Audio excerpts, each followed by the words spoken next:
Good morning. They are just starting up. They're just entering the courtroom, so I'm going to go ahead and get this set up so you can listen. Whether or not to sentence Ms. Sementilli on a more serious charge of life without parole as opposed to 25 years to life. You are correct. For a variety of reasons, we asked the court to impose the less serious sentence. We believe the evidence, assuming accepting the jury's verdict, as we must and do, is that this crime was committed personally by defendant Baker along with defendant Austin. So Austin obviously is receiving a far less serious sentence for the reasons that have been made known during the course of the trial. Mr. Baker was given the most serious sentence. The court had the same option with him. He is the one who obviously directly participated in the murder of Fabio Sementilli along with his co-conspirator who he brought with him and persuaded to join him. It appears for no other reason other than to assist him in committing the crime and getting away. Without Mr. Baker, this terrible murder does not occur. Without Ms. Sementilli, I believe it still could have occurred and would have occurred. She had no direct, obviously, contact with her husband. Their background speaks for itself, despite the unfortunate end which occurred in terms of their relationship. And as far as I'm concerned, this case does not happen, this terrible murder does not occur without Mr. Baker coming into her life, for which she obviously has suffered and will continue to suffer the consequences. It was a choice she made, a terrible choice, and the results we know. Obviously, she has no prior record or history, unlike Mr. Baker. So we'd ask the court to impose a less serious sentence of 25 years to life as opposed to life without parole, which I believe the court does have the discretion to do, and we ask the court to do so. Thank you. Anything else? No. Thank you. The people? Yes, Your Honor. Obviously, I'm sure it comes as no surprise to the court that people categorically disagree with defense counsel's categorization of what went down in this case. This is a defendant who is extremely deserving of the sentence of life without parole. I know from past history in our office, perhaps had there been a different administration, I remember a case regarding the Green Widow who did something similar to this, and she received the death penalty. This is one of the most premeditated, calculated, devious murder conspiracies I've prosecuted during my 31 years at the district attorney's office. And as this court knows, I have handled numerous cases involving serial killers. This is a defendant who, but for her actions and her decisions, her husband, Fabio Sementilli, who gets lost in all of this circus that goes on every time we have one of these cases, he would still be alive today. This was a completely senseless murder driven solely by this defendant's greed and her lust, which we saw on full display during the trial that took place over the course of several months this year, based on her desire to get rid of her husband because he no longer served her purposes, and she needed to have a way to fund her life together with Robert Baker, who she chose over her husband, and whether her kids want to believe it or not, over her children, because they never ever even came up in any of the conversations that she had with so many people who testified in this matter. It's incredibly despicable as far as motives go, because again, without her and her plotting and her planning the murder of her husband, he would be alive today. But then you add to it the lengths this defendant went to in order to conceal and destroy evidence, and how time and time again she got others to do her dirty work for her, including her lover, so that he could get the murder done and she could take a step back and pretend to still be this loving wife, which we all know was a complete act. And once and again, it showed through the admissions that she was caught making in the jail lockup, through the letters about getting rid of her husband and wanting to marry Robert Baker, through the entire complex setup of this time frame for that day, shows a level of sophistication and planning that I rarely see in these kinds of questions, these kinds of cases. There is no question but that this defendant was the mastermind behind the murder of Fabio Sementilli. One only had to listen to Robert Baker's testimony for about 10 minutes before you got the clear picture of who was the mastermind between the two. Mr. Baker isn't smart enough to even follow up his lies with consistency. There was nothing that was credible about his testimony, and the jury so found. In addition to that, we had the testimony from Christopher Austin, and while he was kept out of the center of the conspiracy between the defendant and her lover, Robert Baker, he knew enough that this was being done at her behest. And as I've said from the beginning of the trial, this case was about the ultimate betrayal. This was one that I'm sure Fabio Sementilli never could have imagined in his wildest nightmares was coming. That his wife was literally plotting his murder with her lover. It's an absolute betrayal, not only of Fabio Sementilli, the victim in this case, but of her children, who have been brainwashed by her lies and her deception. And that's their choice. They're adults now. If they choose not to face the truth, that's on them. But we're here to do a job. We've done our job. The jury did their job. And we're here to hold the defendant, the main player, the heavy in this case, responsible for her actions. She used her family, her children, her parents, her sister, to do her dirty work for her, to lie to their father in order to cover up this scandalous affair that she had been having for at least a year, and God knows what else she used them for. She manipulated everybody, all of her friends, all of her family, anybody who came into contact with her for the most minor of things, such as buying a vehicle. We heard about that. Fabio's co-workers, his colleagues from a multi-billion-dollar company fell all over themselves trying to help her and the family after the murder, and yet they were treated with such disgust and disdain on the stand, as if those people somehow had done something wrong because they were reaching out to help the defendant, who they thought was this innocent widow who had lost her husband by some horrific tragedy, not of her own making.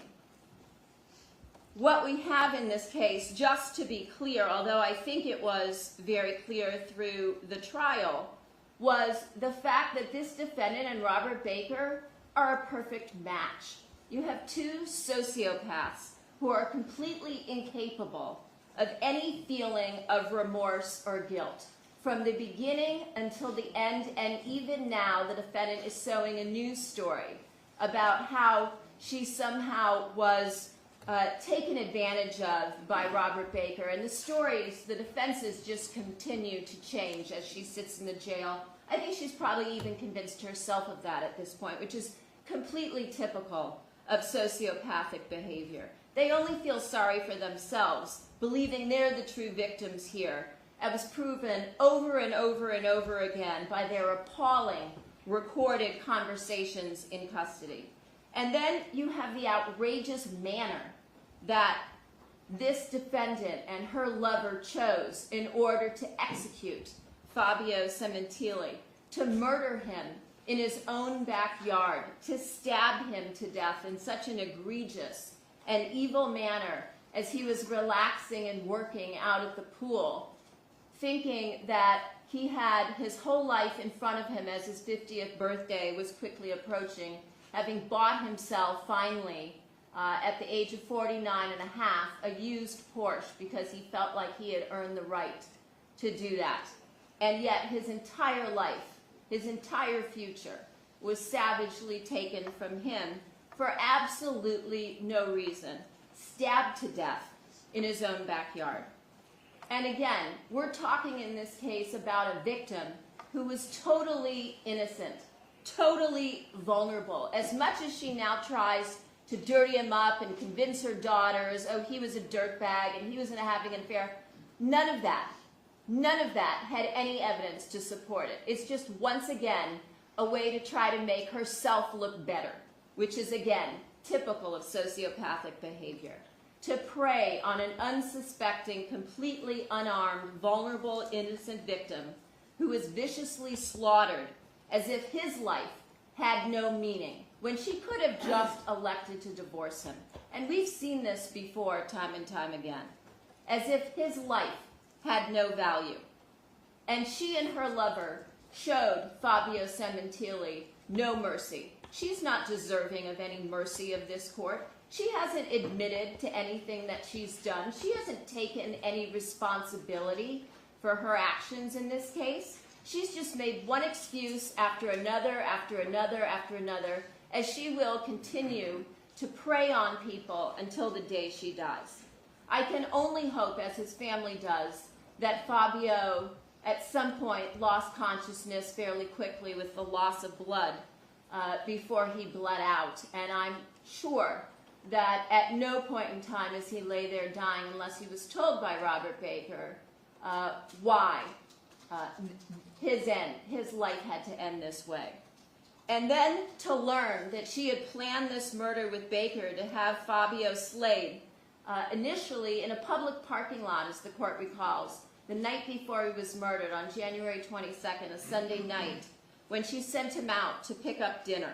The sheer arrogance of this defendant is incredibly stunning and shocking, caring not at all for how this would destroy her daughters' lives and the cloud that they will forever live under now going forward based on the Sementilli name and what that means.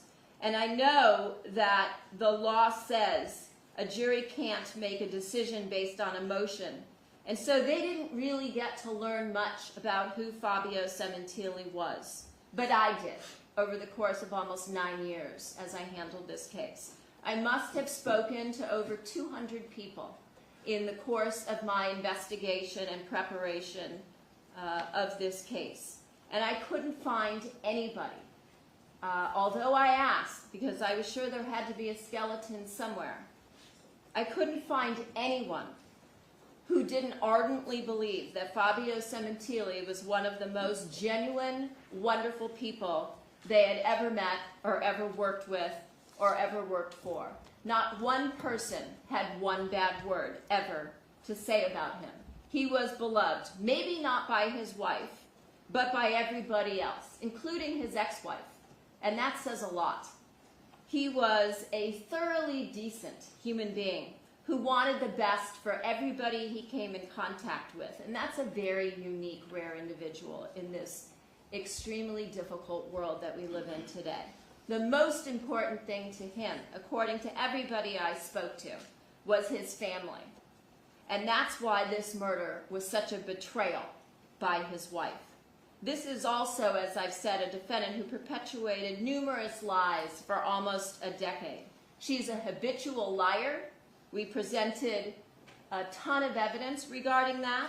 She has zero remorse. She's taken no responsibility for the murder of her devoted husband, who was devoted to her for over 20 years, even before they were married. And she clearly has earned the right to spend the rest of her life in prison.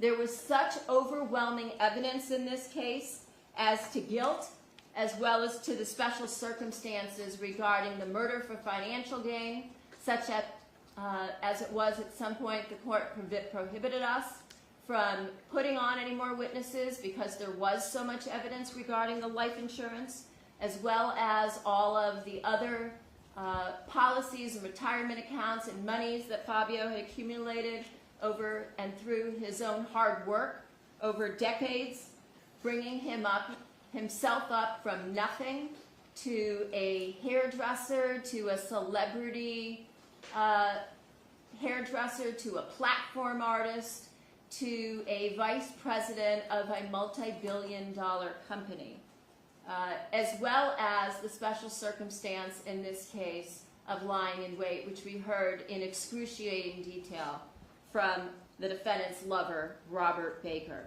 So at this point, I think that the people and the family, as well as all of his close friends and some of his coworkers, are very anxious for this court to bring justice to this case at long last. Your Honor, could I respond briefly? Normally I do not allow that, but I'll allow a brief statement by you. Your Honor, I didn't know this was going to be a repeat of our closing argument. I just want to say that the prosecution, Ms. Silverman, has every right to comment on the conduct and the jury verdict regarding the defendant. I do not believe she has the right to demean her family, her daughters, her sister, all of whom know Monica Sementilli far better than the prosecutor, and who continue to believe in her innocence, her background, who she was before this terrible incident, and who she remains. She will be paying for the rest of her life whatever the court decides. But the idea that her family, who testified on her behalf, somehow makes them less individuals who care about their father or their mother-in-law or care less about what occurred here is simply wrong. They love their daughter, and they love their sister, and they love their mother. And that is their right. And they testified under oath here what they felt and believed and still believe. I do not think it's proper for the court to consider, and I don't think the court will, but for the prosecution to attempt to demean their character and their love for their mother and their sister, as Ms. Silverman has just done, and I object to it. All right, thank you. Ms. Simmons, anything further? Yeah, I did no such thing. Different type statements, please. There are. All right, if I can, I'm addressing all those that are going to testify or give a statement. You do so at the podium. Identify yourself, please, and you talk to me. You do not talk to the defendant.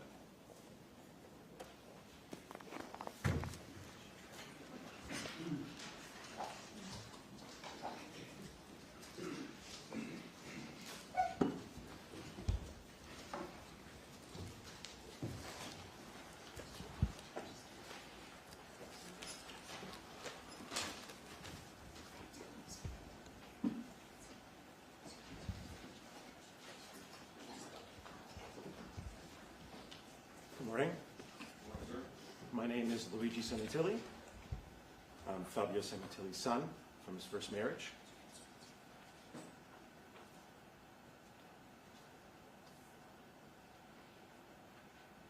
One day, Zarathustra had fallen asleep under a fig tree, owing to the heat, with his arms over his face. And there came an adder, and it bit him in the neck, so that Zarathustra screamed with pain. When he had taken his arm from his face, he looked at the serpent, and then did it recognize the eyes of Zarathustra, wriggled awkwardly, and tried to get away. "Not at all," said Zarathustra, "as thou hast not yet received my thanks. Thou hast awakened me in time. My journey is yet long." "Thy journey is short," said the adder sadly. "My poison is fatal." But Zarathustra smiled and said, "When did ever a dragon die of a serpent's poison? Take thy poison back. Thou art not rich enough to present it to me." Then fell the adder again on his neck and licked his wound. I wish I could embody this Nietzschean virtue. I always thought that when this moment came, I'd have a holster full of the nastiest, most vengeful and vitriolic words I could possibly muster to do my part in speaking truth to power and righteousness to evil. But that's not what I'm going to do here today. I have no poison to give back to the adder. Because I've come to believe that you become what you behold. And if I hold on to cruel, hateful, and vindictive thoughts, then I too will become a cruel, hateful, and vindictive person. And I refuse to be made worse from this experience. Instead, through my own alchemy, I transmute the poison into a life-affirming vital essence to become a better and more resilient version of myself. That is my metamorphosis. I will now recite one more reading from a work of fiction, and that will conclude my statement. By rights, we shouldn't even be here, but we are. It's like in the great stories, the ones that really mattered. Full of darkness and danger they were, and sometimes you didn't want to know the end, because how could the end be happy?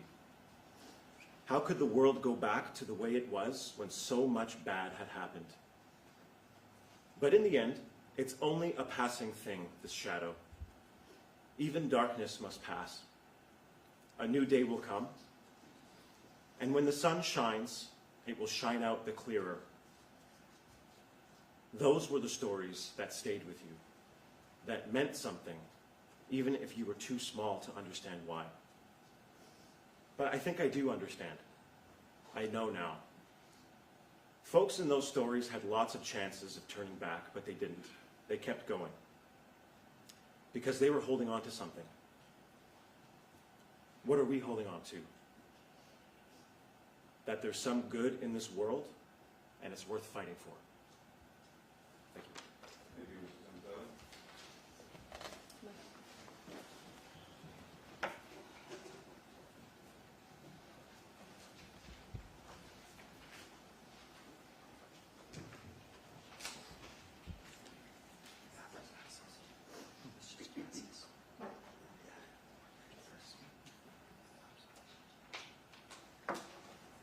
Morning, Judge Cohen. I'm on here on behalf of my wife, Vanessa Rondinelli, which is Morella's daughter and the niece of the defendant. So, my name is Vanessa Rondinelli. I'm Morella Sementilli's daughter and Fabio's niece and goddaughter. I am also a mom, a wife, a physician, and I wouldn't be who I am today if it weren't for my Uncle Fabio. The impact that this murder and trial has on our family is beyond words. Luckily, the impact that my Uncle Fabio has on our family is much more profound and meaningful. Each of us are headstrong and moving forward because that's who he was and that's how he encouraged us to be. We all have powerful memories of him and our family, together and individually, that we won't let go of. Fabio knew so many people and somehow made each person feel important, worthy, and seen. His presence was also magnificent, and even though he's gone, his name and legacy magnificently echo through our homes and in our salons. No one was able to learn who he was as a person during the trial, but the opportunity that we have today to bring this to light will hopefully let us know how much we loved him. Monica was the only person in this trial who truly know how much he was loved. This was not a crime of passion, self-defense, or planned in haste. This was a planned murder of a man, a father, an uncle, a brother, a son, a mentor, and a friend. To see her fake expressions and lack of remorse for this wicked crime is heartbreaking. What a shame that she didn't believe the incredible team at the LAPD would have ever pieced this together in her pathetic master plan. She came to my medical school graduation just a few days before she was arrested on behalf of my uncle. She wickedly deceived us for 6 months after the murder, speaking on behalf of him, representing him at all of our meaningful occasions. Our celebrations of life are poisoned with her presence. Watching her shake her head in disbelief and fake sad faces make me want to vomit. She knows what she did. She deserves to spend the rest of her life regretting it. Judge Cohen, I trust that you consider how much Fabio's loss has negatively impacted her family, not only because he was an incredible person, but because of how heinous this murder was, and the incredible damage Monica has done to our family and her own. Thank you. Thank you, sir.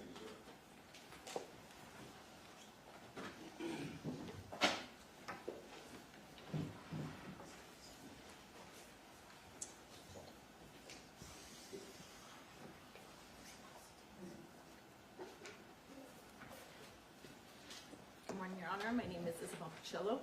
I'm married to Daniel Pacillo, one of Fabio Sementilli's nephews. I've never had the chance to meet Fabio. Over the years, I've heard countless stories about him, stories that painted the picture of a kind, generous, and remarkable man. But that's all I'll ever have, other people's memories and stories. I'll never get a chance to know him myself. That opportunity was stolen from me by Monica. Because of her, I've had to watch my husband and his incredible family relive a trauma so deep, so devastating that the wounds it left will never fully heal.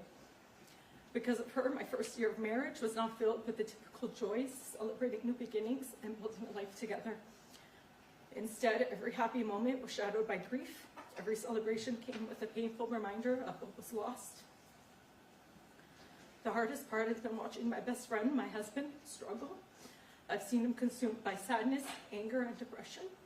I've sat beside him feeling helpless, knowing there was little I can do other than just be there and hold space for his pain.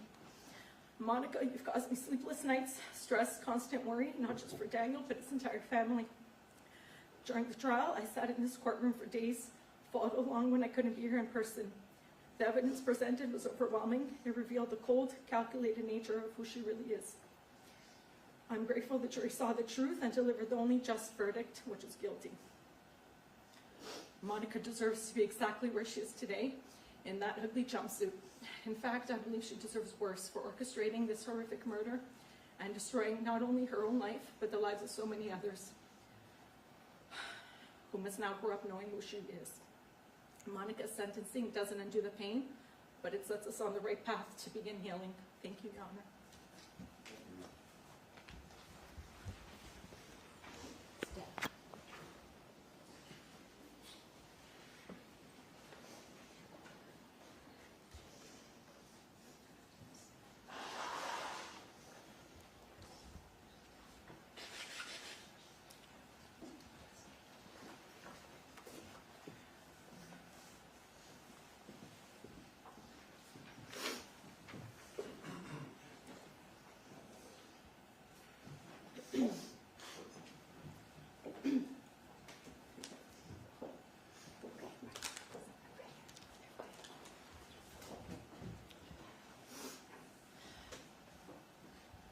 Your Honor, my name is Stephanie Avola, and I am Fabio's niece by marriage.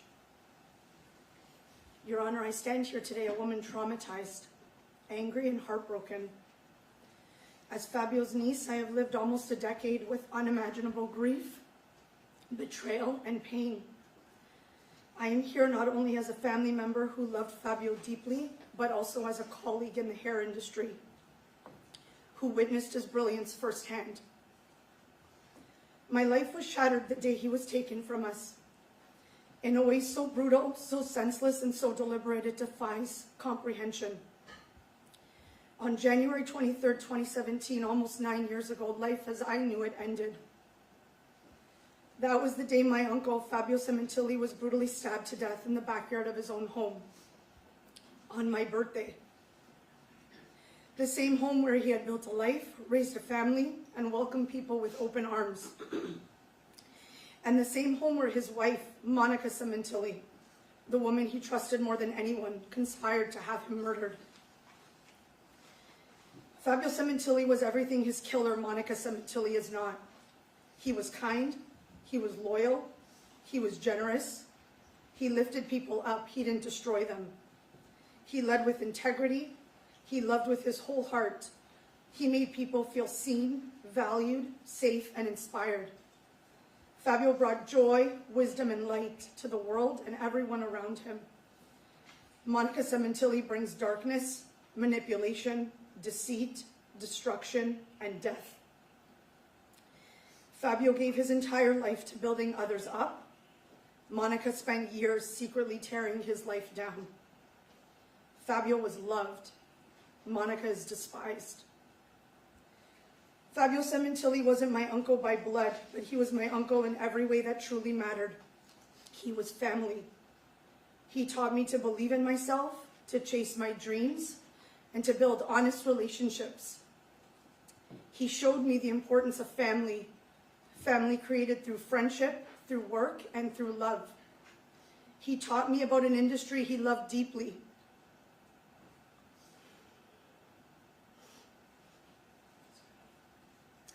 And I feel incredibly fortunate to have witnessed his Big Daddy magic in full force.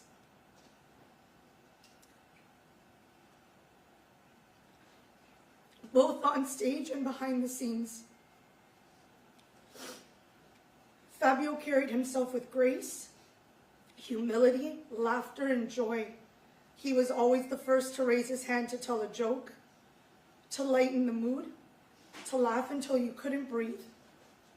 He was the first to greet you with a giant smile, to run over and wrap you in one of his unforgettable bear hugs. And for me, he was always the first to say, "Hey, Angel, how are you?"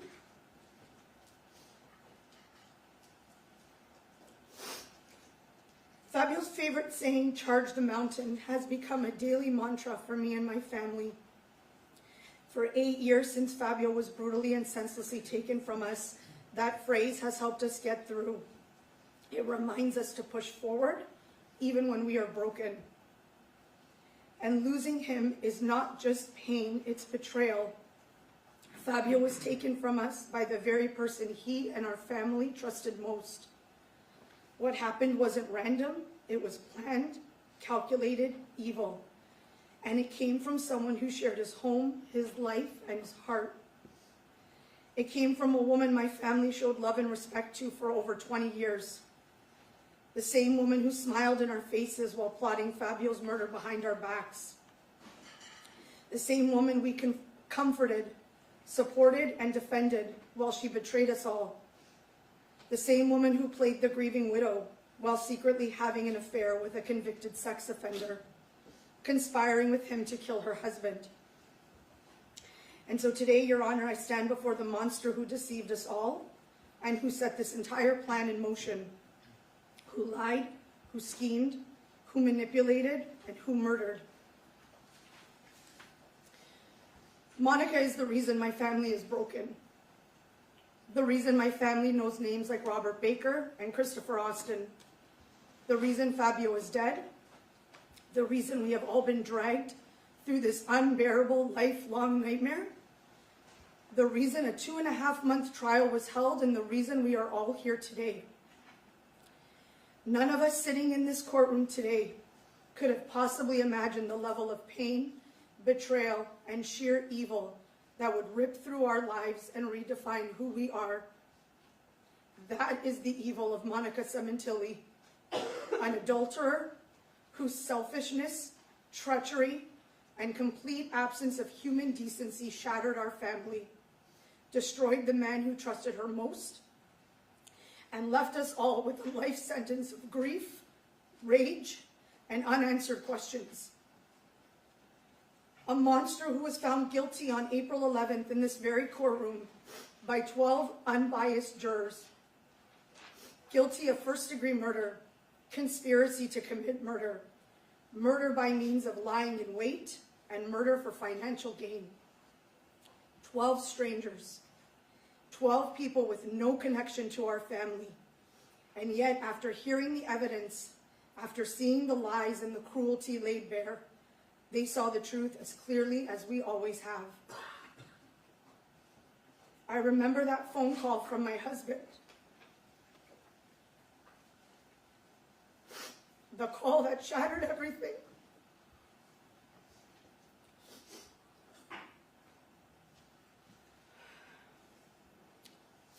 He told me Fabio had been murdered.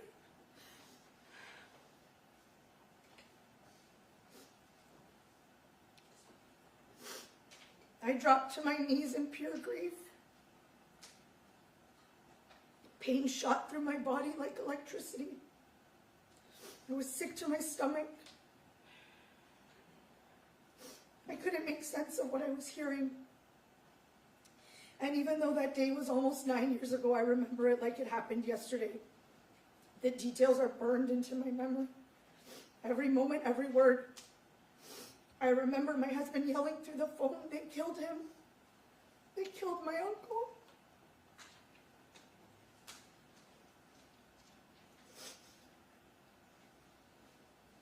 I remember the horror that gripped me.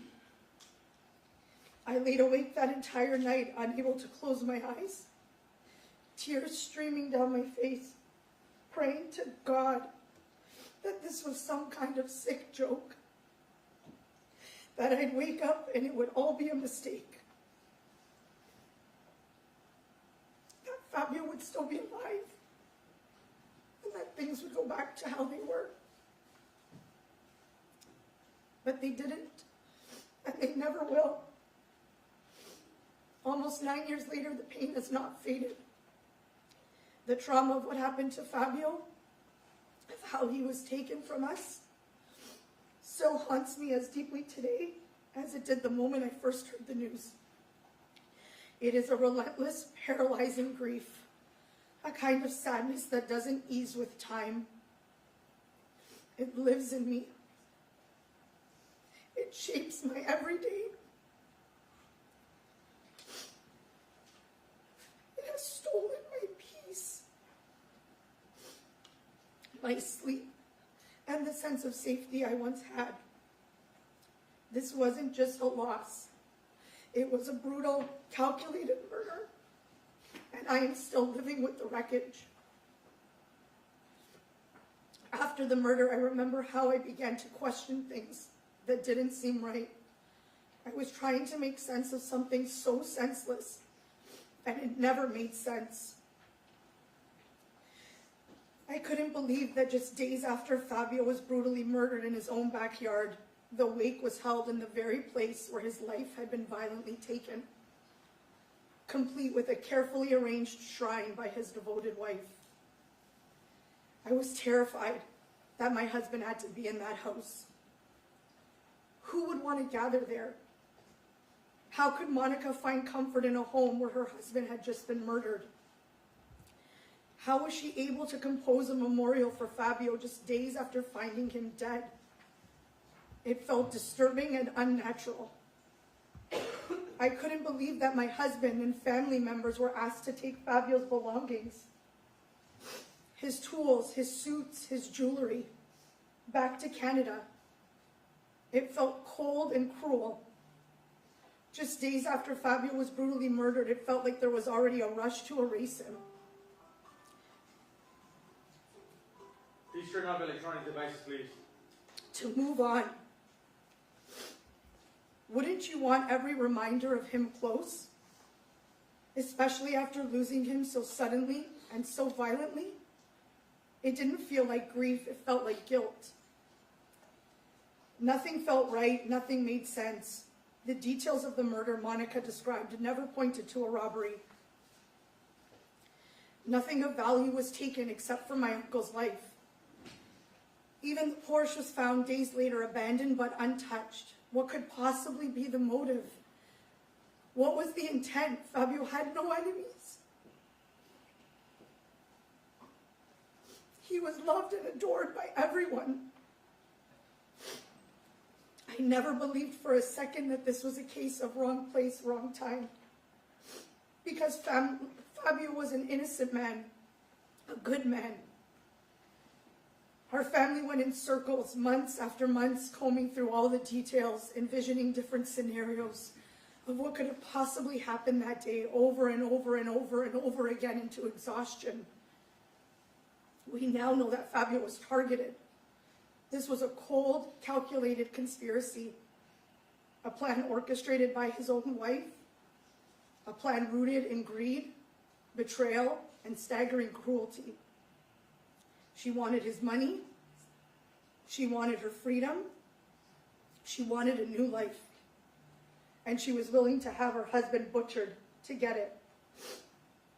And at the time, the full truth hadn't revealed itself yet, not then.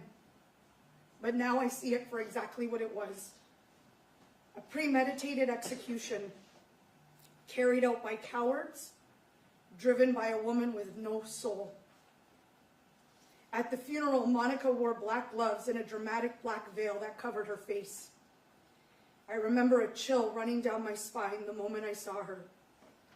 But I pushed that feeling away because this was Fabio's wife. I remember the whispers, the hushed conversations, the quiet observations. People were saying she wouldn't make eye contact, that she didn't even remember who they were, that something felt off. And then a good friend of mine turned to me and asked, how was their marriage? Did they get along? I was shocked, offended. In my mind, they were the most beautiful couple, and they adored each other, because that's what we all believed.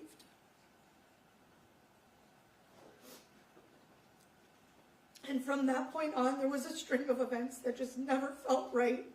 His cremation, the 1-month memorial mass, Easter with my family.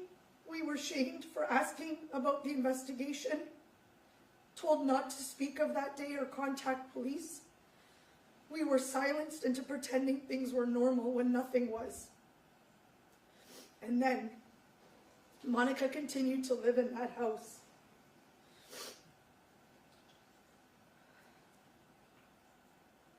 This wasn't just any house, it was a crime scene. It was the place where her children lost their father in the most violent, terrifying way imaginable. And still no urgency to restore the security system and no concern for her daughter's safety. I was living thousands of miles away and I was terrified for them. I felt hopeless. I now know that Monica never needed protection because she had a very clear understanding of exactly who the killers were, and she was one of them.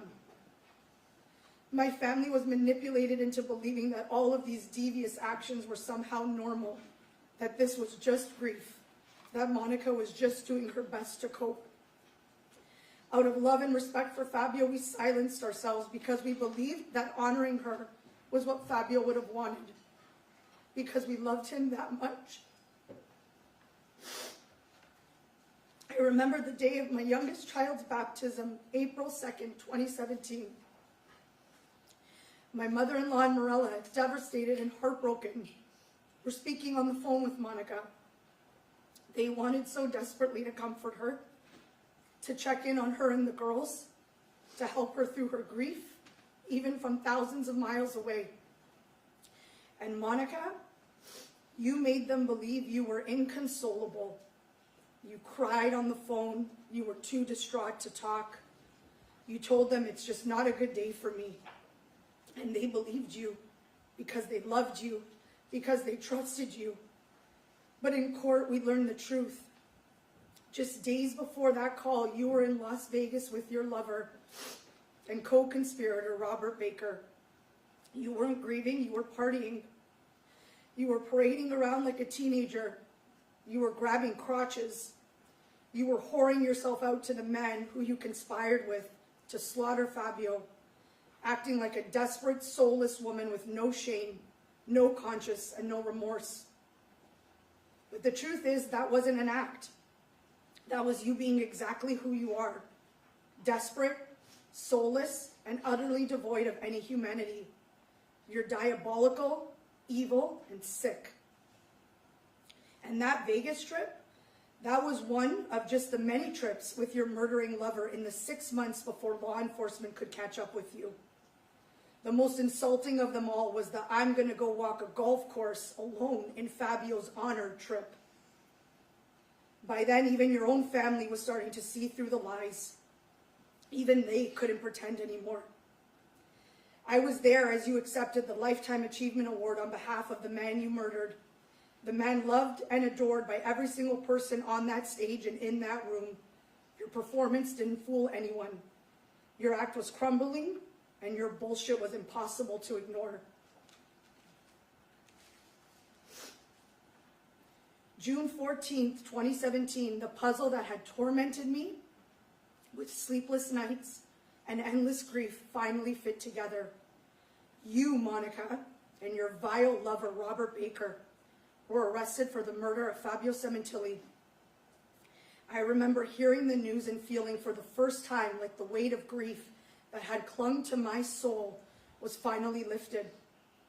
Suddenly it all made sense, every single piece of it, every unanswered question, every gut instinct, it all fit together to tell the story of who you really are. That night, after 6 long, agonizing months, I cried tears of relief. But that relief was short-lived, because the arrest didn't just bring answers, it opened the floodgates to the truth. And the truth was even more horrifying than anything I could have ever possibly imagined. Sitting through this trial, watching you smirk and scribble, while I listened to every horrifying detail, was the most painful experience of my life.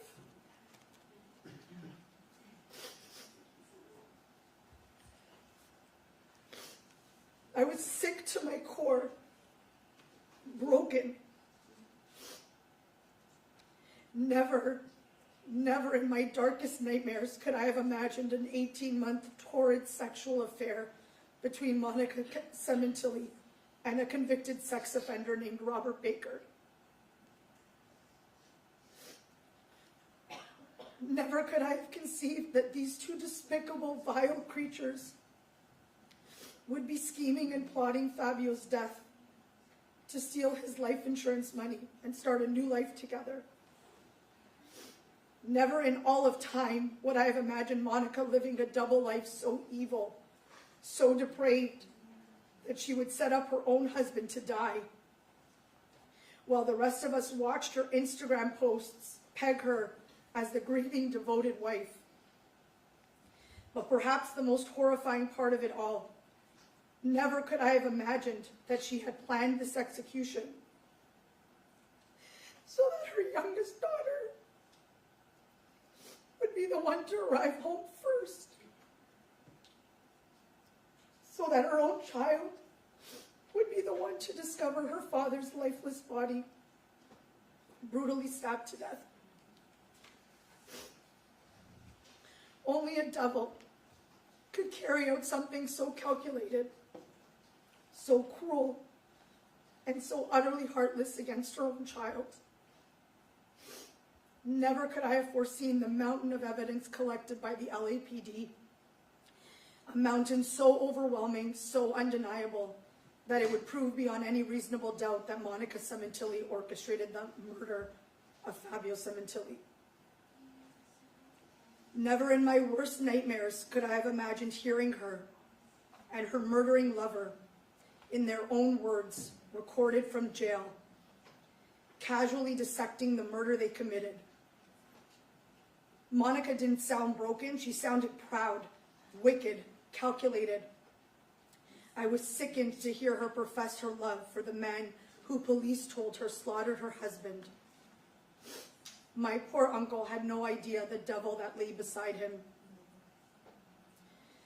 On the recordings, you could hear the two of them whispering, laughing, and scheming, spewing lies to get the evidence to fit their version of reality. I was listening to the minds of two full-fledged, cold-blooded criminals, and I was sick. They discussed the lack of video surveillance, not just on the day of the murder, but even mentioning the attempt the day before. They discussed the DNA. They spun a cover story so outrageous, it was an insult to all of us. She panicked over her Viber messages, wiped a computer clean, and even talked about erasing the Sementilli name. This is a betrayal so deep, it is unforgivable. Never once did we hear sadness.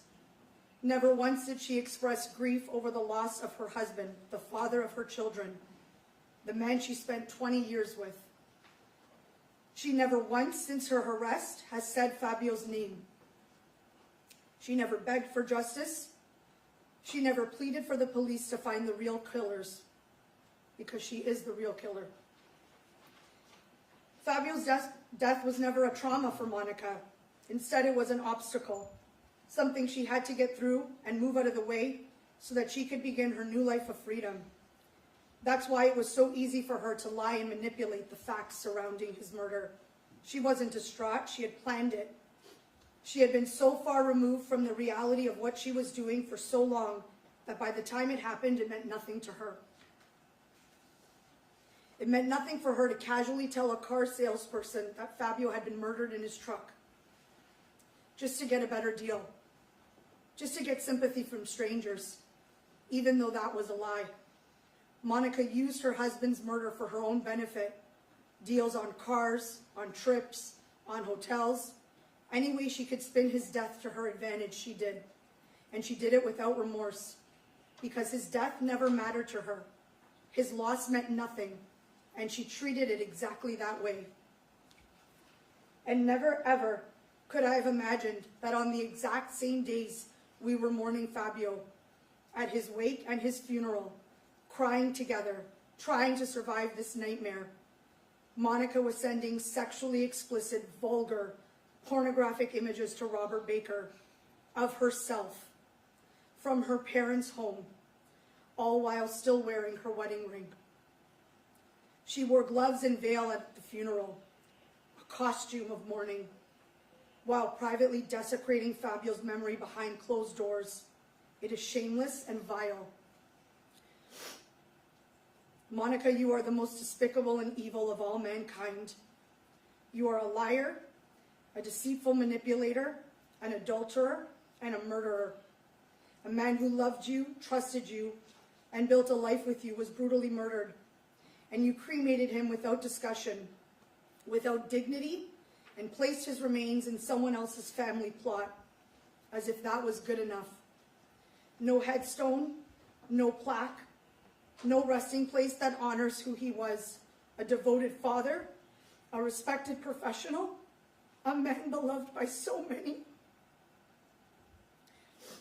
You claimed you had no money to bury him properly, but somehow you had money for Vegas, you had money for getaways with the man who murdered your husband, you had money for your new life, but not for a grave. It is shameful on every level. The depth of your manipulation didn't stop with our family. Your lies didn't just poison us or deceive Fabio's friends and colleagues. It suffocated your own family. You wrapped them so tightly in your web of deception that they clung to denial, even with the truth staring them in the face. Their denial added new layers to our grief. The man they claimed to have treated like their own son and brother, a man who respected and loved them. They showed their love in return by standing behind the one who orchestrated his murder, the one who left the door unlocked and let the killers in. Robert Baker and Christopher Austin would have never crossed paths with Fabio, never, if it weren't for Monica and her despicable, adulterous lifestyle. Monica put those men into his life, and Monica signed his death warrant. And to be clear about one thing, every single piece of evidence collected and presented in this case was created by Monica. Every person she lied to, manipulated, used, deceived, and betrayed came forward to tell the truth and expose the real monster she is. The pornographic images, the digital evidence, the deleted emails, the digital surveillance, the lies to law enforcement, the safe, the Viber messages, the deceit around the home security system, Robert Baker, her phone code, the same phone from which she sent thousands of messages to her lover, messages plotting the murder of her husband. The jail recordings, the intercepted calls, and those disgusting jail letters, and on and on and on. All of that came from her, not the police, not the prosecutors, not the judge, not the court, not Fabio's friends and families. She built the Mount Everest of evidence that revealed her true self, a sick, twisted, depraved, demonic, diabolical monster. And let's also be very clear about this. The victim in this case is Fabio Sementilli, the man she conspired to kill with her lover. And the other victims? Every single person who loved him. every single person she manipulated, deceived, and lied to. They are the victims of her evil, and every single one of them is glad that she is exactly where she belongs for eternity. Your Honor, today I stand before you in honor of Fabio. I stand in truth, in pain, but in strength. As Fabio always told me, charge the mountain. Today I am charging that mountain. For him, for our family, for every single person whose life was touched by Fabio Sementilli's light and shattered by Monica Sementilli's darkness. We are the victims, and she is exactly where she belongs. Your Honor, we beg this court to sentence Monica Sementilli to the maximum penalty allowed under the law, so that she never again walks free and never again breathes the fresh air of the life she so brutally stole. Let her spend the rest of her days behind bars, vanishing into the darkness that mirrors her soul. Our family deserves peace, knowing that, like a rabid animal, she has been locked away, trapped in the cage of her own destruction for eternity. Let us never again speak her name in the same breath as Fabio's.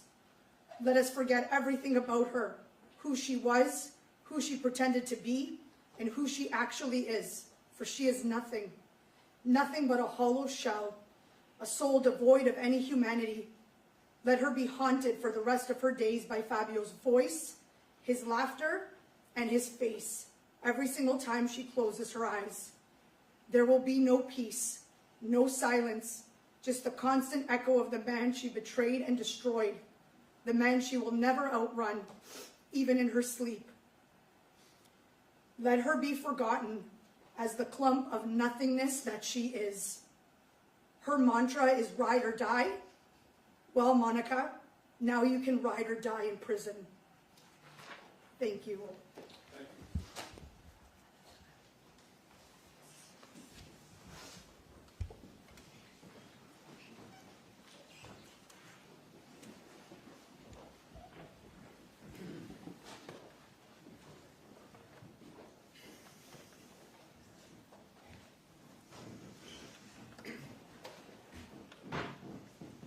Good morning, Your Honor. My name is Daniel Pacillo. I'm Fabio Sementilli's nephew. This is the third time I had to stand in front of the court to speak about my uncle's murder. 3 times I had to stand here, relive the worst pain our family has ever felt, and it never gets easier. My words might fall on Monica's deaf ears, but it's our right to speak on Fabio's behalf. Monica lost the right to call herself a Sementilli the moment she plotted my uncle's murder. She didn't just plan a murder, she lived in his house, slept in his bed, looked in his eyes, and set him up to die. It was cold, it was calculated, and it was evil to the core. While my family was mourning my uncle's death, she pretended to grieve with us, faking tears, letting us console her, lying right to our faces, all while continuing her secret affair. This was the same affair that was ongoing with Robert Baker that led to the planning, attempting, and executing of my uncle's murder. It was so disturbing what we learned during this trial. For example, after my uncle's wake in Toronto, Monica was sending Baker sexual photos from her parents' house, on her wedding anniversary with Fabio in February after his murder. She was out with Baker at a comedy club. She also told people she wanted to walk a golf course in Myrtle Beach to honor Fabio's 50th birthday wishes, but instead she went to a romantic getaway with Baker. I can't even fathom how demonic Monica really is. She didn't feel anything for my uncle. Maybe she never did. Monica always wanted what my uncle had, to be the one everyone admired, respected, and looked to for leadership, the only one who truly mattered. But Fabio earned that with love, loyalty, and hard work. Monica didn't want to earn it that way, so she took the shortcut. She tried to steal the spotlight by destroying the only person who truly did deserve it. But here's the truth. Fabio Sementilli was everything she will never be, and the world now knows it too. After my uncle's murder, Monica personified herself as a victim. That's all she did to fool us. That's how she got away with it for so long, but the act is now over. All her dirty secrets are out in the open. And Monica needs to know, from now on, every time someone searches her name, there are 3 words to be associated: affair, murder, and guilty. That's her real legacy. Monica's future is exactly what she earned: a life behind bars. A cold, filthy cell stripped of comfort and control. No attention, no spotlight, no one left to manipulate, no freedom. And that's what truly destroys people like her. Not just the prison walls, but the reality that she'll be missing everything that matters: birthdays, weddings, graduations, and even funerals. The world will keep turning without her, while she remains frozen in time, alone in that cell. I hope the weight of a life sentence without parole sinks in and suffocates her every single day. In closing, Fabio mattered. His life meant something, and his death was for nothing. I miss and think about my uncle every day. I have his picture hanging in my office, where I still ask for his advice. I miss him dearly. Monica's decisions and actions left scars we'll carry forever. Judge Cohen, I ask you, don't let anyone else suffer as we have. Please sentence her to the fullest extent, life without the possibility of parole, for our Fabio and for our family. Thank you. Your Honor, I have a statement to read before the last couple. This is from Vonda Carino, the former wife of Fabio Sementilli and Luigi's mother. Your Honor, Judge Cohen, I am the person whose life was upended the moment she chose to involve herself with my then husband Fabio, a married man, the father of my young child. She did not just interfere with a marriage, she dismantled a family. What she took was not just a man, but the foundation of my home, the security of my son Luigi's childhood, and the unity that once held our family together. Because of her, Luigi became a latchkey kid during the week and a suitcase kid every other weekend, living by the terms of a divorce agreement. She was quick to invoke her Italian roots when it suited her, declaring divorce was not an option for her. So why was it expected to be one for me? It began with her taking Fabio from me and my family, and somehow that was not enough for her. In the end, she took him from everyone, with no sorrow, no shame, and no remorse. Having never lifted a finger, she remains blind to the realm of selfishness and sacrifice, concepts foreign to a life untouched by struggle. She took what she wanted because the heaviest decisions she ever faced were whether to sunbathe, hit the gym, get her nails done, or pick an outfit. Choices born of comfort, not cost, and yet even that did not satisfy her. She is nothing more than a parasite who lived off the backs of Fabio's sacrifices and claiming worth from achievements that were never hers to begin with.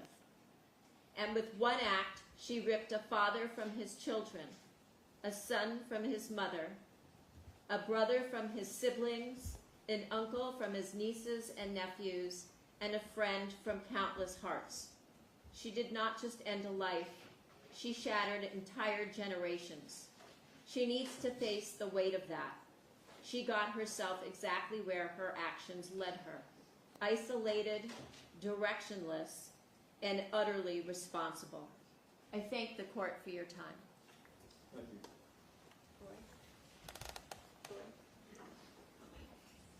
Yeah.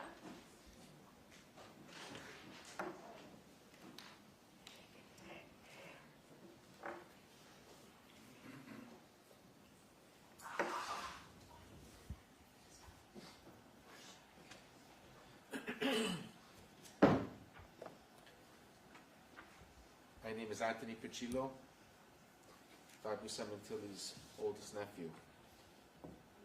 Honorable Judge Ronald Cohen, I stand before you today not only as a grieving nephew, but as a voice for my uncle Fabio, a man whose life was stolen from him in an act of calculated betrayal and unimaginable cruelty. Fabio was more than a husband, father, brother, son, and friend. He was a radiant person with a huge smile, a booming laugh, and a presence that brought joy and energy wherever he went. He built a beautiful life through hard work, dedication, and extraordinary talent. And he gave everything to the people he loved, especially his children. What happened on January 23rd, 2017 was not a crime of passion or impulse. It was a cold, calculated conspiracy. Monica Sementilli, the woman Fabio trusted most, his wife for over 20 years, helped orchestrate his murder for money, lust, and freedom from a man who had done nothing but love her. I truly believe Monica resented Fabio, not for what he had done wrong, but for what he had accomplished. She envied the attention he received, the success he built, and the respect he earned. Rather than be proud of her husband, she was jealous of him. In her mind, being married to Fabio kept her in the shadow. And so she sought validation elsewhere, telling lies about being a professor when she had no such education, and reinventing herself beside a man who was a convicted sex offender, a former adult film actor, and a racquetball instructor. That betrayal from wife to conspirator is something this family will never recover from. This was not a lone act of violence. This was a plot. A plan executed by three people: Robert Baker, who stabbed Fabio; Christopher Austin, who admitted to joining in the killing; and Monica, who unlocked the door, both literally and figuratively, for this nightmare to happen. She provided access to surveillance systems. She tracked Fabio's movements. She created the window of opportunity. And when it was all over, she put the mask of a grieving widow on. She cried for the cameras while secretly going out with Baker, pretending to walk her husband's favorite golf course, visiting comedy clubs, traveling to Vegas for her lover's birthday, as though she had not just buried her husband. She posted online about how much she missed him while simultaneously mocking his memory with every lie and every celebration. She showed no remorse. Instead, she manipulated her children, her friends, and the public. She did this not only to escape justice, but to continue chasing a fantasy life of luxury, one she expected to fund with life insurance money and stolen assets. She betrayed not just Fabio, but her daughters and stepson. She left them without a father, and worse, with the lie that her mother had no role in it. In doing so, she shattered our family's bond and created a divide that still lingers today. We now live with the unbearable knowledge that Fabio, a man full of life, hope, and generosity, died terrified, restrained, and pleading for mercy. His daughter came home to discover the aftermath. That horror will never leave us. We lost more than Fabio that day. We lost their peace, our sense of family, and our belief that those closest to us can be trusted. We lost a light in our lives, a man who deserved so much better. For all of this, we respectfully ask the court to impose the maximum sentence allowed under the law. Life without the possibility of parole. Monica Sementilli made choices rooted in greed, envy, and manipulation. Choices that cost an innocent man his life. This sentence will not bring Fabio back, but it will send a clear message that such evil, masked behind a smile, cloaked in deceit, will not be forgiven. We will carry Fabio in our hearts every day, and we ask that the sentence reflect the loss of our family has suffered and the extraordinary cruelty of this crime. Thank you, Anthony Pichillo, Fabio's oldest nephew.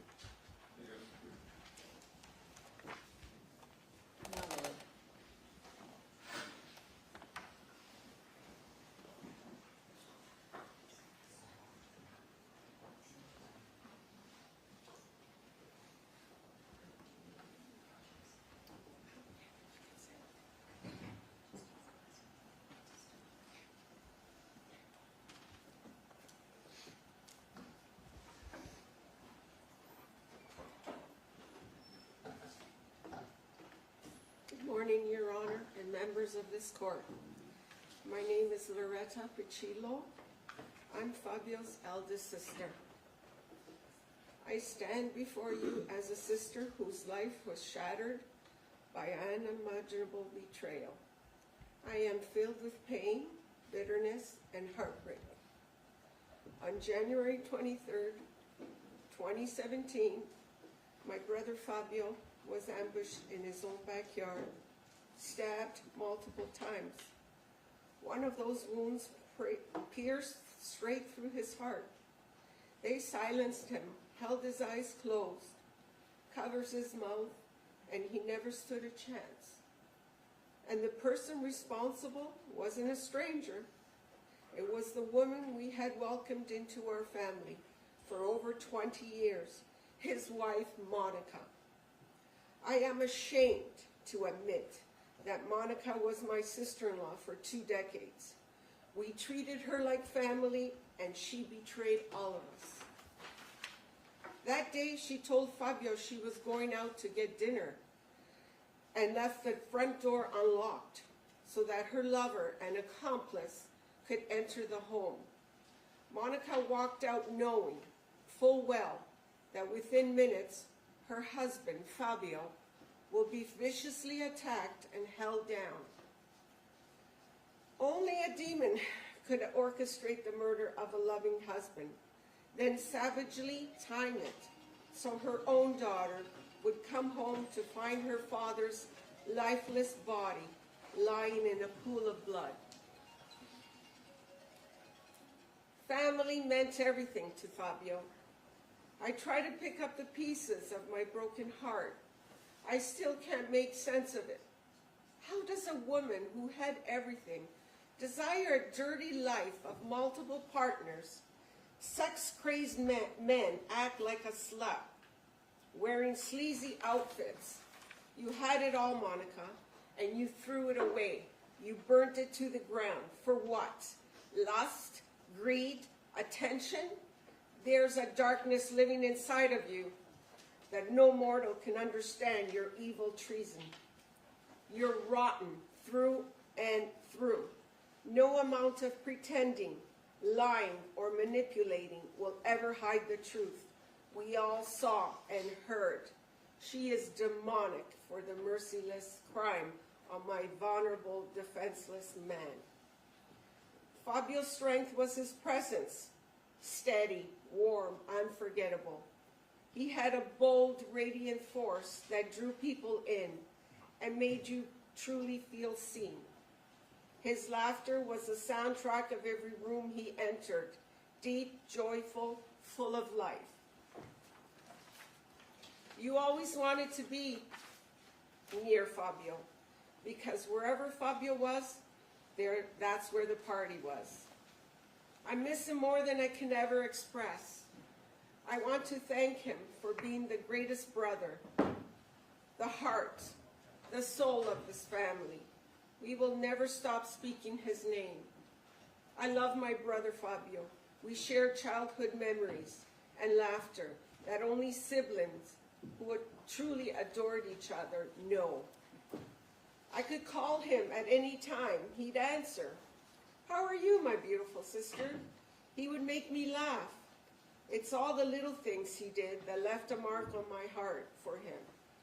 And he should still be with us today. My heart is permanently broken. He mentored people across the world. He gave without ever expecting anything in return. I I am forever proud of my brother, especially when people from all over the globe share on how Fabio changed their lives, how his kindness, wisdom, and generosity left a lasting mark. As Fabio grew older, he held a broken family together with strength, laughter, and love, never once complaining. My brother was so excited to turn 50 in 2017, and it is agonizing to reminisce of the 50th birthday celebration that never happened. All he wanted was to go to Pebble Beach. How can I ever forget this deceit? How will I ever heal? When will there ever be rest for my heart? I turn to you, Judge Cohen, to facilitate a sentence fit for the monster who took away his right to live. The same woman who sat at our dinner tables, laughed with us at our birthdays and holidays, was the calculating architect of my brother's murder. My heart sank when I came day after day to this courtroom, week after week, afraid to learn that there was an earlier attempt to take Fabio's life on January 22, learning that she was planning on taking his life in a plaza while ordering food for his girls is a visual I can never forget. Monica never displayed an ounce of sorrow or a tear, regret, or responsibility. She sat there with a stupid look on her face and a pout with sheer malice, lips pressed together in a frown, but her eyes gave it all away. I saw arrogance. The prosecution delivered a mountain of evidence, unraveling the truth for the world to see and hear. I was traumatized all over again, day after day, week after week, the chilling truth of the secret life Monica had been living. And hearing Baker and Austin explain the most unbearable details, hearing how they crept up on my brother while he was sitting peacefully in his favorite chair, a place that was supposed to be his sanctuary, turned into the site of his execution. Monica, for this, I pray you will burn in hell. Your pathetic soul can rot from the inside out for all I care. I will recover, knowing that you are in a hellish prison, serving a life sentence, which is still not enough for what you did to Fabio. You manipulated your daughters, your stepson, our family, Fabio's co-workers, and friends, using everyone for blood money so that you can fund that animal of your boyfriend, Baker. In these 8 long years, I never imagined the cruelty I learned of her doing in this courtroom. I am embarrassed of the woman I called my sister-in-law. I never saw the side of her that was sex-crazed and demonic, seeking out swingers and seeking out sex on apps. I will never forget the moment I lost Fabio. Monica called and said, "They killed Fabio." My mother screamed that echoed through the neighborhood. My husband and son sobbed uncontrollably, frozen by the unbearable pain. My husband held me tightly, urging me to breathe before I blacked out again. Only meds would ease the pain and the emptiness. My daughter-in-law left her own birthday party to come be with us. We couldn't even begin to pull ourselves together for a long time. Monica said in front of all of us to carry no negativity in this house. Fabio would say, "Charge that mountain," and repeated it to us. What a gutless bitch, inviting the scumbag Baker to the wake after the funeral. What kind of woman walks through the blood-stained shadows of her husband's death together with his killer and thought that was okay? Every single conversation I had with her was about life insurance money, like that was her greatest tragedy, not the murder of her husband. Just the money. Furious she couldn't get her hands on it, exploiting the people who love Fabio to gain favors and deals, trips, vacation, luxury hotels, and a new luxury car, all to fund her new life. I remember the funeral service in LA, the first time we saw Fabio since he was murdered, bracing myself for the most heartbreaking moment of my life. I witnessed Monica approach the coffin. She glanced at him, then turned and walked away. No tears, no emotion, no attempt to say goodbye. I was stunned. Deep down, something felt off. She wasn't shattered by the violent loss like I was. I didn't know what to make of it. In Canada, Monica walked beside my mother, sat beside her in church. There is a hole in my heart that is so profoundly painful that the devil woman touched my mother in her most fragile time. My mother never saw justice served and died of a broken heart. In court, we learned of the horrifying truth of how she shared her nude photos with her lover. What a sick, demented woman she is. While my brother was being cremated, she was sexting with her lover. This same shameless wench never grieved. She taught the girls to run around and do whatever felt good, just so she could do the same. It was hard to see the heartless testimonies and the lies of Monica's friends and family. I remember feeling horrible and disrespected by Monica at the cemetery when she turned to me holding the urn and so abruptly, so aggressively threw the urn over to me, and I nearly dropped it. I was stunned and I failed to call her out. I felt horrible and disrespected. Monica told us she was broke, unable to pay for her husband's burial. Meanwhile, this tramp was taking trips, flights, and staying in luxury hotels, paying for luxury cars and dinner dates like a cash cow. It makes me physically ill.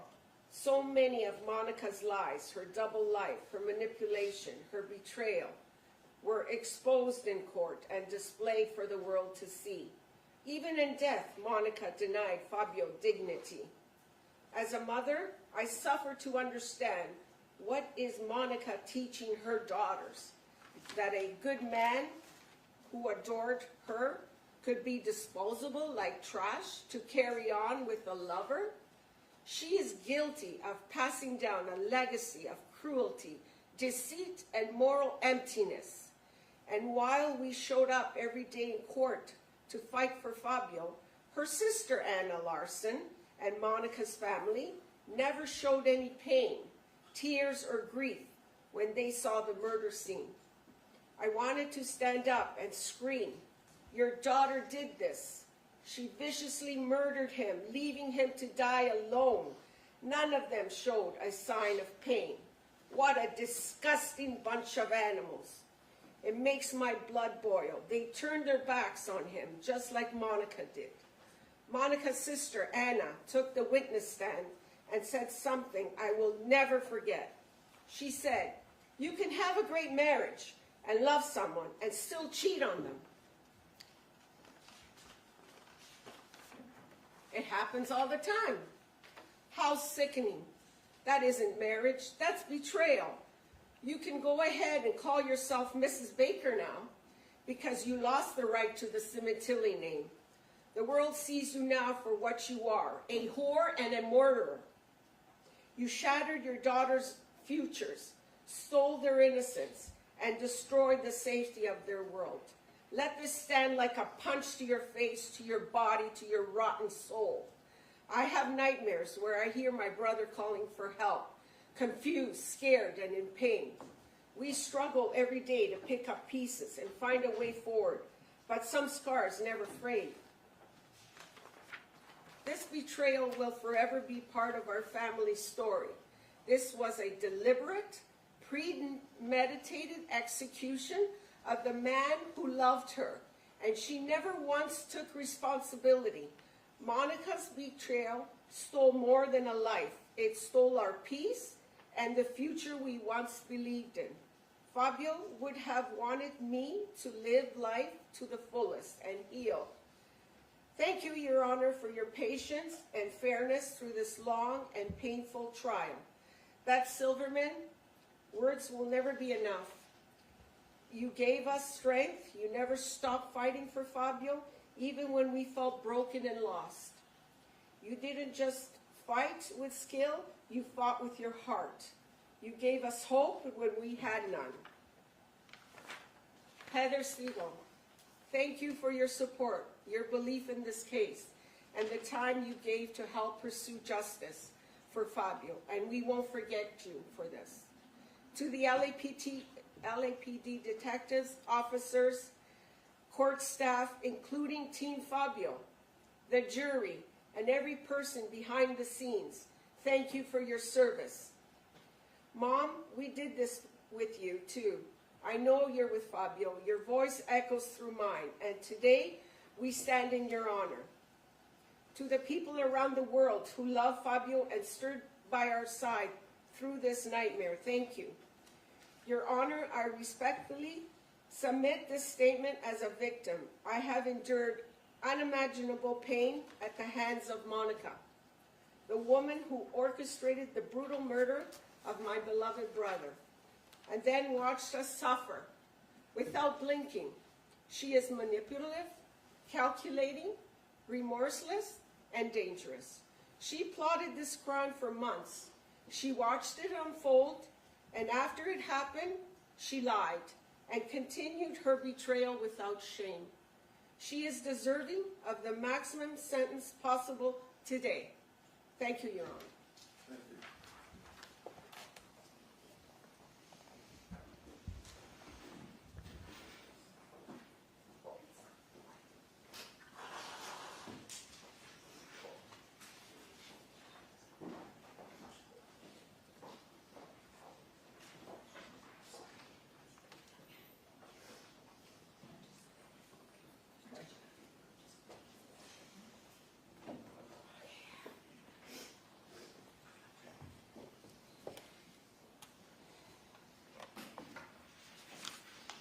Good morning, Your Honor, members of the court.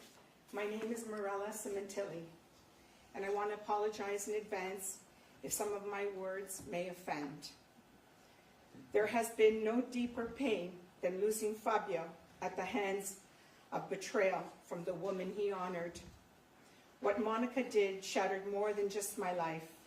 The details of her lies tore through my heart as I sat in this courtroom.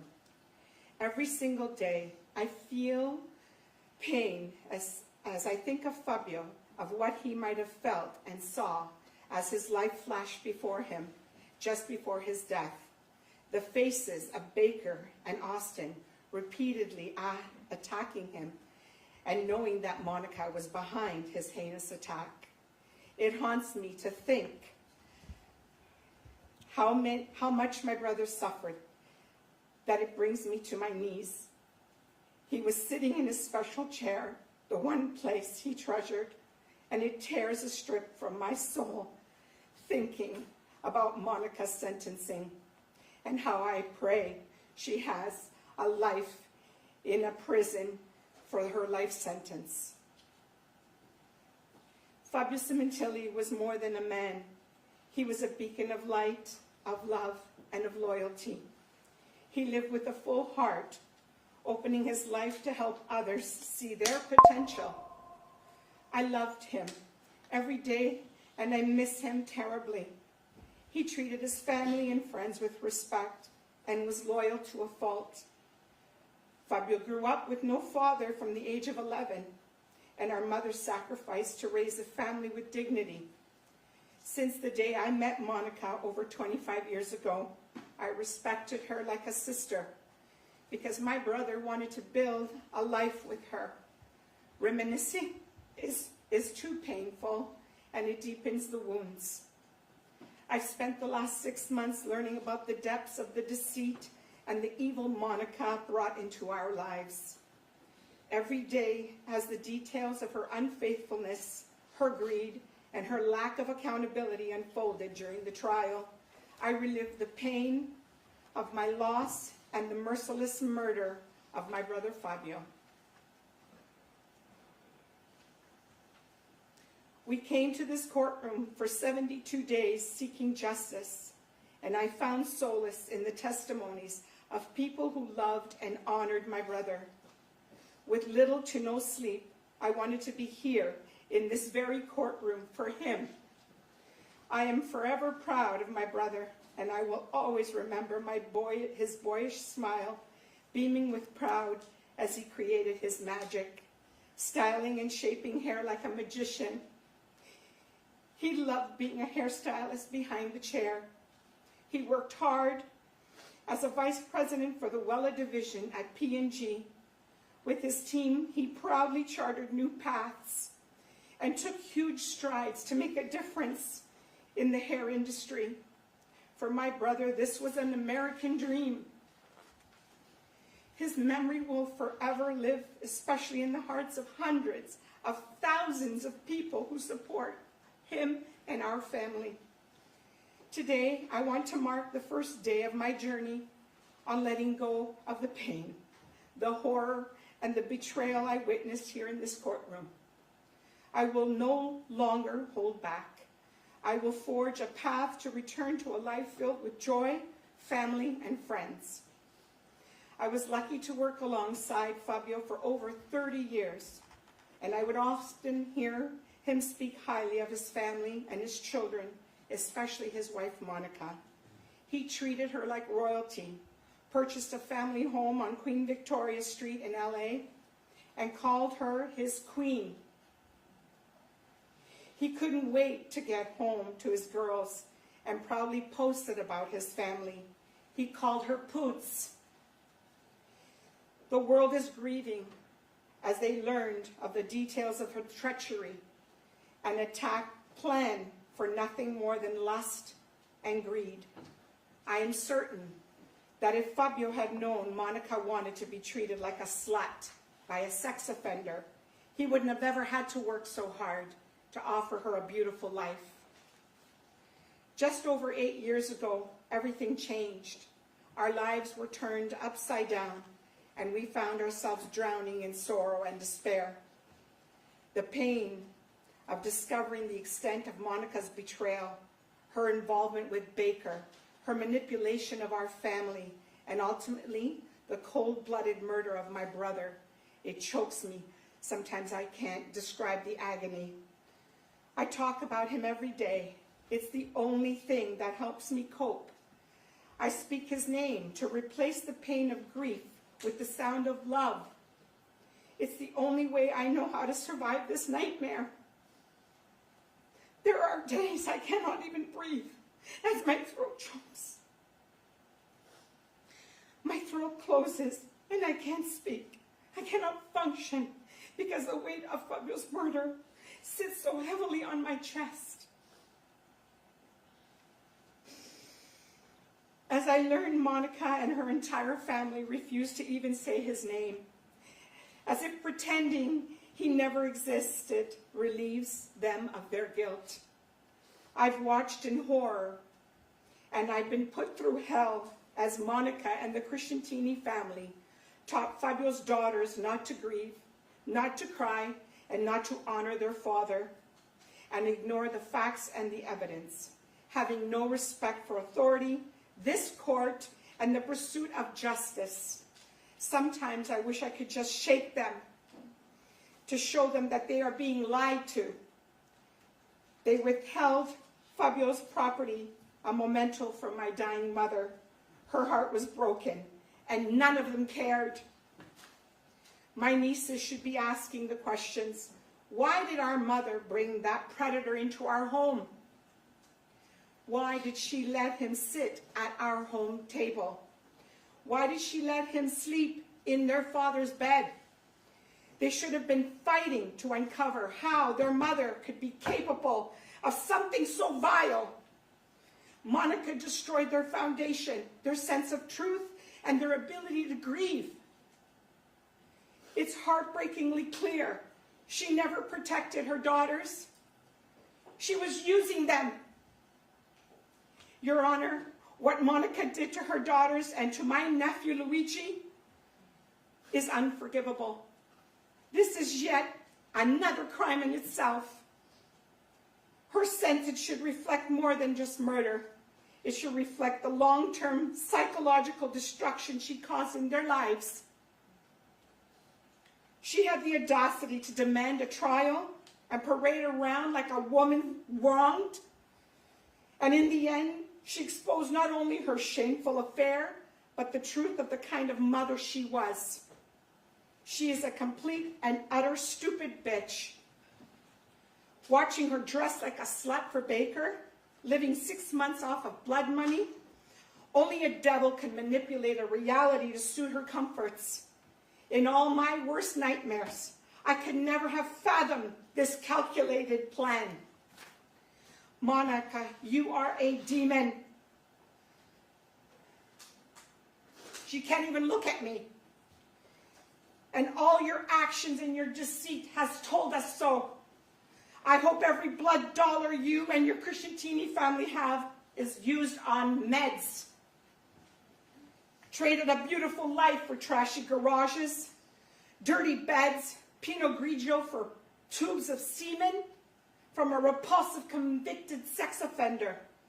You didn't just kill Fabio, you humiliated him.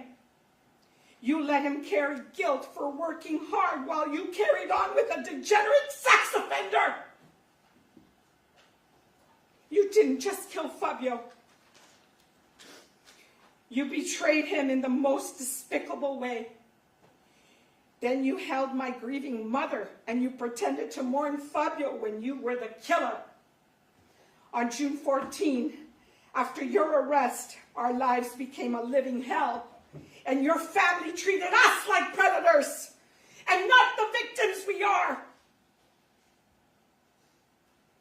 For this colossal betrayal, those who sided with you in silence cannot pretend today to have supported my brother. I get chills recapping the testimony of Deborah Obad, her sister Anna, and my nieces. Shame on them. Shame on all of them. Mena Grant, sisters, cousins, aunts, and every one of them. For not honoring my brother during the trial. Deborah Obad enjoyed the drama, and I can never understand this sick obsession. She called me the night of the arrest in June and said, Monica's family is looking for the best lawyer money can buy. The Crescentini family stood by and allowed Monica's treachery to fester. The silence is as violent as the act itself. She traded lust for love, family for filth, decency for destruction. She masterminded this egregious murder on my brother. She resorted to murder to make room for Baker. She did this because no one would have accepted that deplorable man. Had she ever divorced Fabio, especially her discerning family, that is why she needed Fabio's life insurance money to dress him up and make him look like a successful man. She enjoyed Baker treating her like a whore, shopping at thrift stores for slutty, skanky clothes. This sleazeball had $40 in the bank.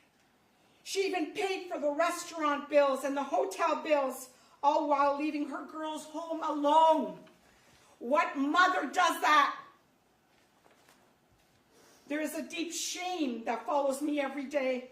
The shame that comes from what she did to Fabio, from the utter lack of dignity she was shown by the woman he trusted. My mind races and I ache with agony for the way he died alone, bleeding to death, and knowing she had set him up. He knew she had set him up. This overwhelming grief hits me like a ton of bricks. She turned a devoted husband and father into a victim of the most grotesque betrayal any of us have ever known. Her family and friends knew of this monster and felt it was okay to hide this from Fabio. And now they hide behind their defense lawyers, thinking a trial was going to set them free. That humiliation, that weight, it doesn't go away. I am ashamed of the disgusting things that she did behind my brother's back. I'm ashamed she degraded his honor to be in the arms of that gross, low-life pig. The name Sementilli is dignity, hard work, and love. And I demand Monica to surrender it. Despite the mountain of undeniable evidence,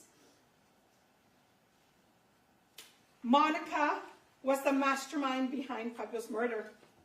Anna Larson claimed her sister can be trusted. The internet is filled with disgust and rage on how Monica manipulated the lives of hundreds of people who genuinely love Fabio. If there was ever a case that called for the death penalty, this is it. Monica Crescentini and the co-conspirators acted with such depravity, such calculated cruelty, such complete disregard for human life, that it's clear they represented exactly the kind of evil for what the death penalty was intended. She could have chosen divorce and let my brother live. This disgusting pig before you had 2 legs, which the whole world saw, and she could have quite capably go to work to earn a living to support her and her sex-crazed fantasies instead of choosing a murder. After years of agony, the truth has triumphed. On April 11, Monica Sementilli was found guilty, and in that moment, for the first time in over 8 years, I felt the weight of injustice begin to lift. I will carry with me for the rest of my life a deep gratitude for the 12 individuals who honored their sacred duty. They listened and they made sure Monica was held accountable for all the destruction she caused. Judge Cohen, I thank you for your strength, your fairness, and for making our family feel justice did not fail. You created a courtroom where truth was protected and my brother's dignity restored, even in death. Thank you, Beth Silverman and Heather Segal, for your strength, the intelligence, and the unwavering pursuit of justice, making us proud beyond words. You fought with dignity, with respect, and with an unshakable resolve. There were many small and victorious moments throughout this trial, moments when I watched in awe as the prosecution brilliantly uncovered the truth and brought to light the grotesque and damning evidence of Monica's sorcery. Each moment was a step closer to justice. The Sementilli family loves you all. Today, a life sentence will set us free for the wretched pain she put us through. If you see me smiling, let it be a reminder that Monica is spending her life sentence in a California jail, living hell on earth. It is obvious that Monica tried to manipulate the world into believing that she was a victim. But here's the part she did not ever anticipate: getting caught. And what a beautifully orchestrated sting operation the world watched during the arrest. Monica will never again experience the joy, love, or excitement that Fabio brought into her room. She will never know what it's like to be truly loved again the way Fabio loved her. Your Honor, I must admit, I Googled what happens in a female prison. I needed to know. And I read that the inmates ensure newcomers get a brutal welcome. Bathrooms and showers will always be perpetually nauseated with feces and urine bombs, disgusting food, female on female, and poor hygiene. And I can't deny I like the sounds of that. With every holiday, I will grow more at peace knowing Monica's eating food that even the rats don't want to eat. In honor of my brother, I am ready to make the most of life because that's what Fabio would have wanted for me. I will cherish the memories of his love, his laughter, and his strength. With my grandkids and my family, I will always remember him with pride. To my beloved brother, Fabio, you can finally rest now. Let your love and our words rest your soul. Justice has been served here on earth, and the burden you carried in silence is no longer yours to bear. You are free. Let peace wrap around you like a warm blanket, and may the pain of betrayal and sorrow be left behind. Go now. Go to the arms of those who went before you, our father, our mother, our uncles and cousins. They're waiting to welcome you into God's eternal embrace. You are safe now. No more suffering, no more fear, only light, love, and peace. In honor of you, I will always remember the man you were, no matter what. You always put others first. I will make sure your legacy endures. I will continue to talk about you and ensure you are never forgotten. I will keep your daughters in my prayers and your son in my heart, and hope that one day that the Crescentini family will cut off the unhealthy hold they have on your daughters. And for you, Monica, your name will forever be synonymous with betrayal, deception, and the murder of Fabio Sementilli. I urge all his loved ones to dedicate today, June 23rd, to Fabio's memory. Break open champagne and celebrate with us, and include our glorious brother Fabio in all your prayers, because Fabio won, the prosecution won, and the Sementilli family won! Thank you.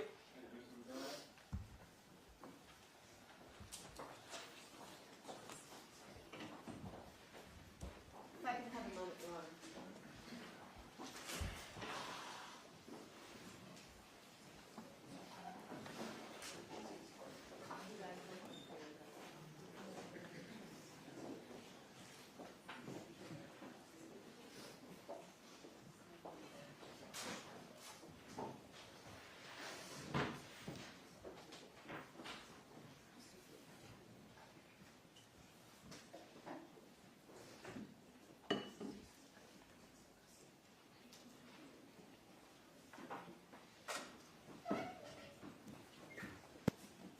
Good morning, Your Honor, members of the court, and all present.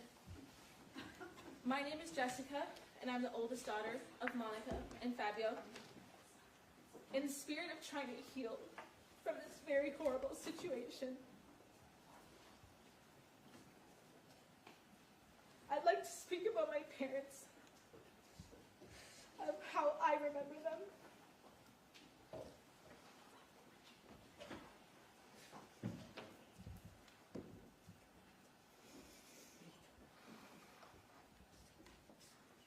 Every day growing up, my dad would send my sister and me off into the world with the same words: be smart, be strong, chin up and charge the mountain.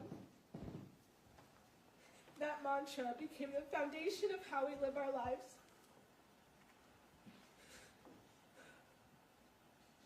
My dad was our pillar of strength, steady, present, full of wisdom.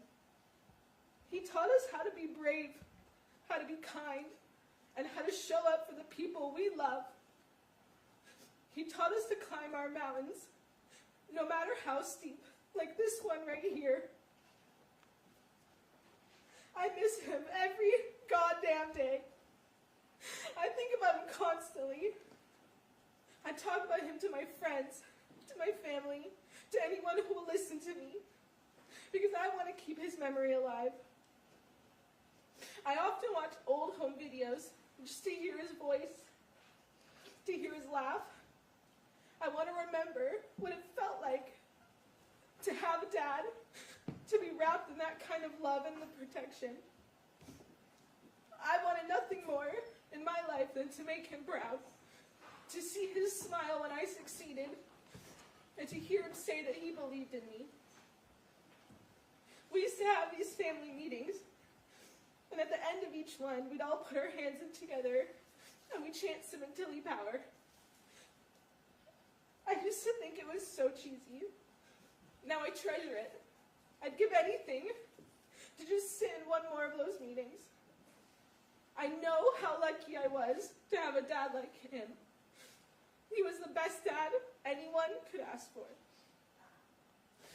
I have to remind myself that it's better to have had him and lost him than to have never had him at all. I still feel him around me. I hear his voice all the time.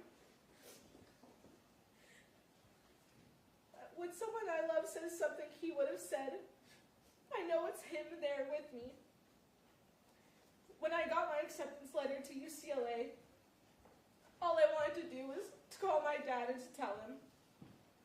When I started to cry, heartbroken that I couldn't share that with him, I looked up and I saw someone wearing a sweatshirt with his alma mater on it.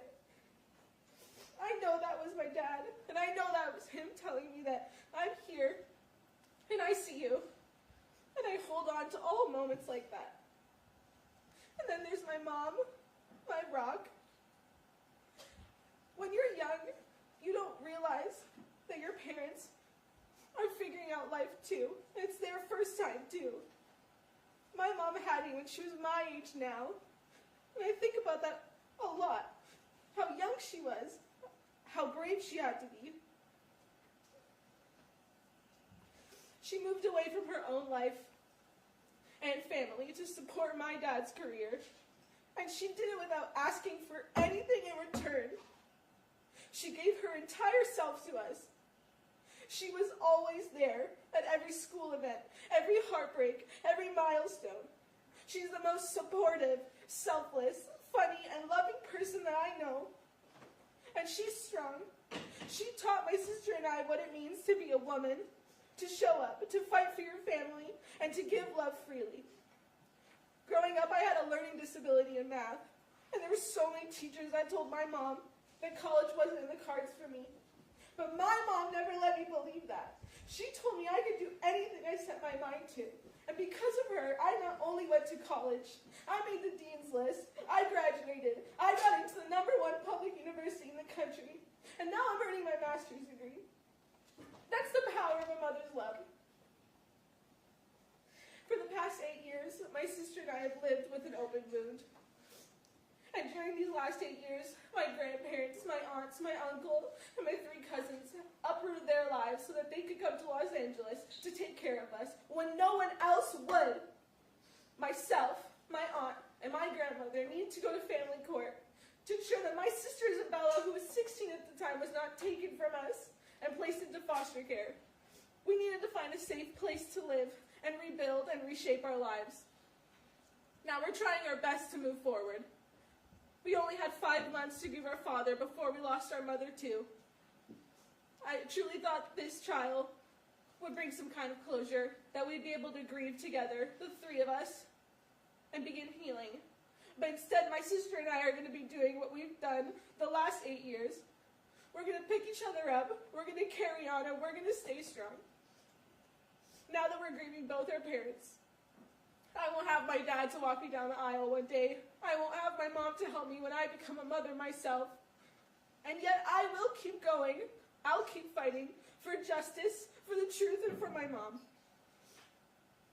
I am mindful of the importance of respecting the court's procedures and the ongoing legal process. We hope the appeal will be granted and that true justice will prevail. We respectfully ask this court to please consider my sister and I when deciding where my mom will serve her sentence. I strongly believe that being close to our mom will help us heal emotionally and psychologically from this horrible tragedy. To my mom, I love you, and I'm giving you every ounce of strength I have for the days ahead. To my dad, I love you so much. I miss you even more. Please keep sending me your signs. Please help me persevere. Sementilli power. It was never just a chant. It's who we are, and it is what will carry us through. Thank you. Thank you, Ms. Angelo.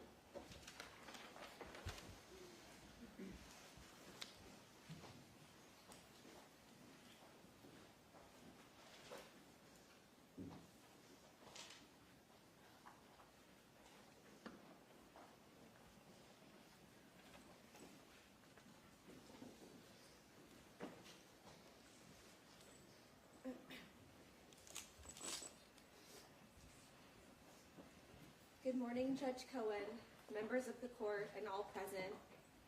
My name is Isabella. I'm the youngest daughter of Monica and Fabio Sementilli. I stand here to tell you about the wonderful home my parents made for me. I urge you all to reconsider the picture that was painted of our family dynamic. I had the best childhood thanks to my mom and my dad. I had the most supportive parents who created a safe and loving home. My father was a man that I respected, trusted, and leaned on for comfort. He was front row with my mom, laughing and clapping at all of my school plays. He always asked me about my life, my friends. He truly cared to know about his daughter. Despite traveling a lot, my father made an effort to be present when he was home. He really listened to me.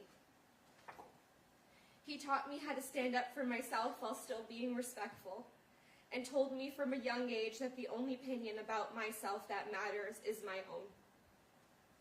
When you go to judge somebody, look in the mirror because that's usually what you want to fix about yourself. I'm grateful to have learned that so young. I get my hard work ethic from my father. He would jokingly ask who would become the hairdresser in the family and continue his legacy. I didn't know at the time that I would be the one following in his footsteps, but I thank him for guiding me to find my passion and lifelong career. I will continue my father's legacy in the hair industry, filling some big shoes, but in my own way. To those who knew my father, you also know how funny he was. My tears would turn to laughter in seconds. I'm confident I can speak on behalf of my sister and brother that we had the best father. Not many people got to know my father when he was home with his family. Once the suit and tie came off, that was the real Fabio I knew, and I feel lucky for that.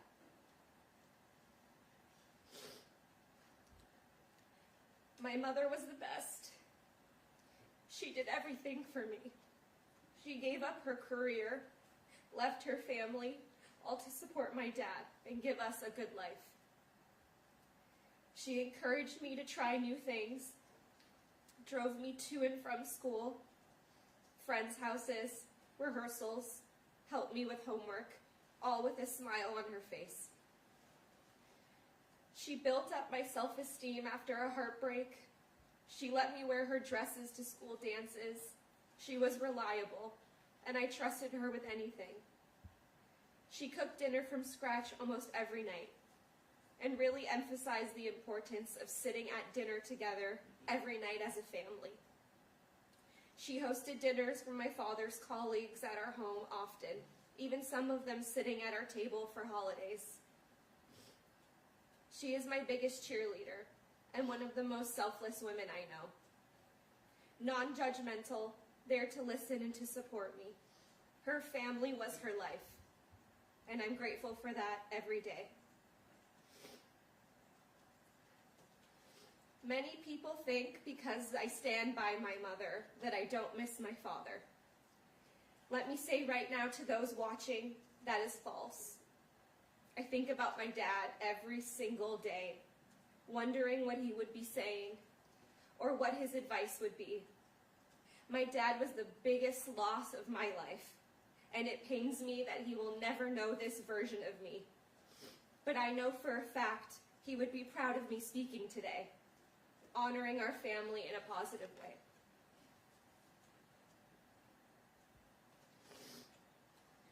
I often reminisce on the days when I would be inside in the middle of my piano lesson, and my parents would be outside in the backyard. We could hear my dad's laugh from across the entire house. Then I'd look outside and see them laughing together. They spent every night outside, talking, laughing, enjoying each other's company. They were best friends, and I didn't know how lucky I had it. My parents were the best wedding guests. They would take over the dance floor and dance all night long. That carried over to dancing at home while cooking dinner, where my sister and I would often join them. Those are the moments that I miss the most. Now I hope you can understand why I stand by both of my parents. They were the greatest people I've ever known. I never got to grieve my father's death. I thought I could do that when this trial was over. However, that is not the case. I'm now grieving 2 parents, no father to walk me down the aisle, or play outside with my future kids, no mother to go to for advice or comfort. Despite all of my heartbreak, tragedy, and loss at only 25 years old, I somehow still have hope. I have hope justice will prevail over time. I have hope that I'll have a beautiful family one day and give them the childhood that I had. And I hope that I will heal from this nightmare of a situation. I'm hopeful because of my friends and family who have supported me, genuinely, the last 8 years. My grandparents, aunts, uncle, cousins who uprooted their whole lives, left their own families to come to California and help us. Thank you to my extended family for your continuous love and support.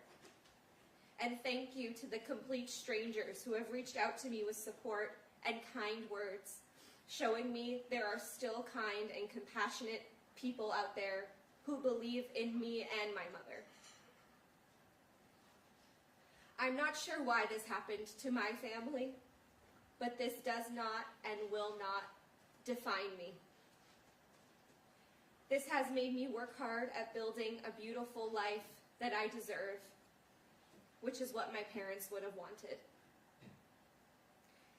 To my mom and dad, I love you, I miss you, and I will forever remember you dancing in the kitchen.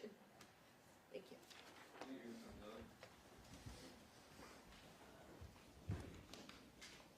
Anything further out of here? I'm sorry, we have one more here? Yes, ma'am? Good morning. Good morning, Judge Cohen, members of the court, and everyone present. Thank you for allowing me to speak today. My name is Anna Cuscientini, and I am the sister of Monica. I'm speaking on behalf of my entire family. Words cannot describe the absolute sorrow and horror we felt when Fabio Sementilli was murdered in January of 2017. Fabio was an incredible man, an inspirational human being who had a larger-than-life personality, a boisterous laugh. He was a person who was loved, cherished, and adored by everyone in our family. To my sister Barbara, he was not only a brother-in-law, but a mentor, a confidant, pillar of strength, love, and unwavering support. To my parents, Fabio was a son, a man they loved and respected. Fabio was an amazing uncle to my children. He was a caring father and an overall wonderful person. Although more than 8 years have passed since his murder, we still have not processed our grief over his death. We do not believe this feeling of sadness will ever fade. Every day my family and I remember him. We talk about him all the time, recalling all the good times we shared, family vacations we took together, camping trips, the many, many dinners, holidays, birthdays, and events we celebrated together. He was a major part of not only my life, but in the lives of my 3 children, my husband, my parents, and especially my sister Barbara, who adored and loved him. What happened was a tragedy that tore through our family and nearly broke us.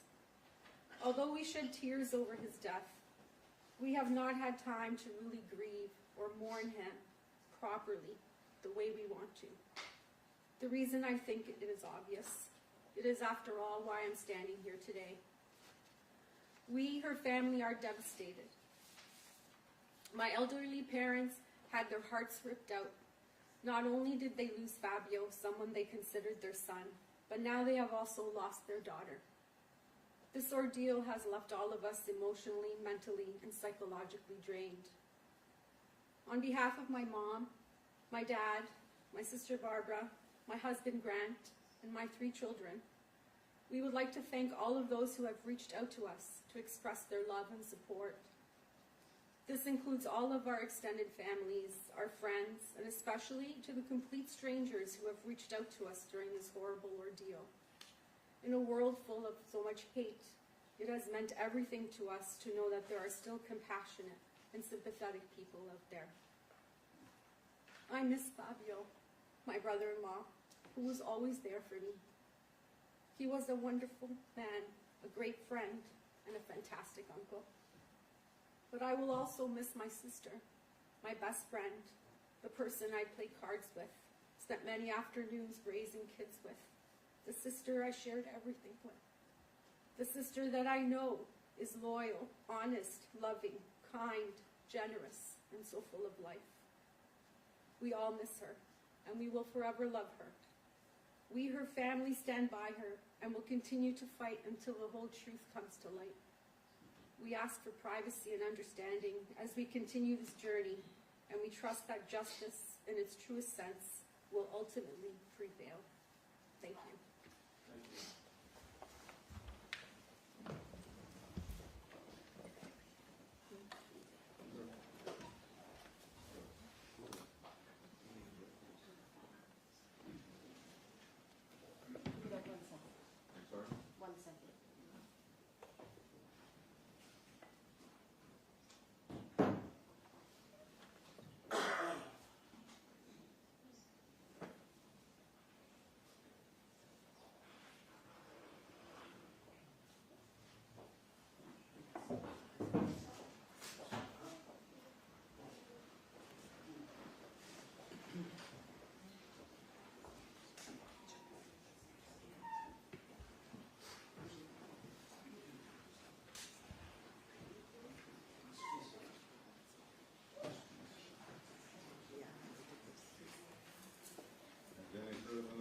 No, Your Honor. I believe there are no burial expenses at this point because he is sitting in a plot that doesn't belong to them. At some point there might be, but I doubt it will be put back. Although no person is asking for probation, the defendant is statutorily ineligible for probation. Pursuant to the dictates penal section 190 and 190.2, and consequently probation is denied. As counsel has pointed out, I do have discretion under penal section 654 as to which count to impose sentence. Listening to the evidence in this matter, I do find that the defendant was the mastermind in this conspiracy to commit murder. Baker did not have the intelligence to plan such a brutal, well-thought-out slaughter. The defendant was the prime mover in this execution of a human being, and consequently, I am utilizing my discretion to impose the more serious of the sentences. Although this is not before me, Penal Section 1385.1 states that a court does not have discretion to strike a special circumstance that is found true by the jury. The legislature has, in its wisdom, had such bills before it that would take away this lack of discretion. For purposes of any future legislature, I must state now that if I had the discretion to strike a special circumstance, in this particular case, I would not. For the crime which the defense has been convicted in count 1, violation of penal section 187, subsection A, murder in the first degree, with the special circumstances having been found true pursuant to section 190.2, subsection A, subsection 1, and 190.2, subsection A, subsection 15. We sentence the court as follows. Probation is denied for the reasons I have stated. Defendant is sentenced to state prison for the term prescribed by law, which is life imprisonment without the possibility of parole. As to count 2, violation of section 182, subsection A, subsection 1, conspiracy to commit murder. Defendant is sentenced to state prison for the term prescribed by law, which in that case is 25 years to life. The sentence in count 2 is stayed pursuant to Penal Section 654. Said stay to become permanent upon the successful completion of the sentence in count 1. Defendant is levied a $10,000 restitution fine pursuant to Penal Section 2.4 subsection B.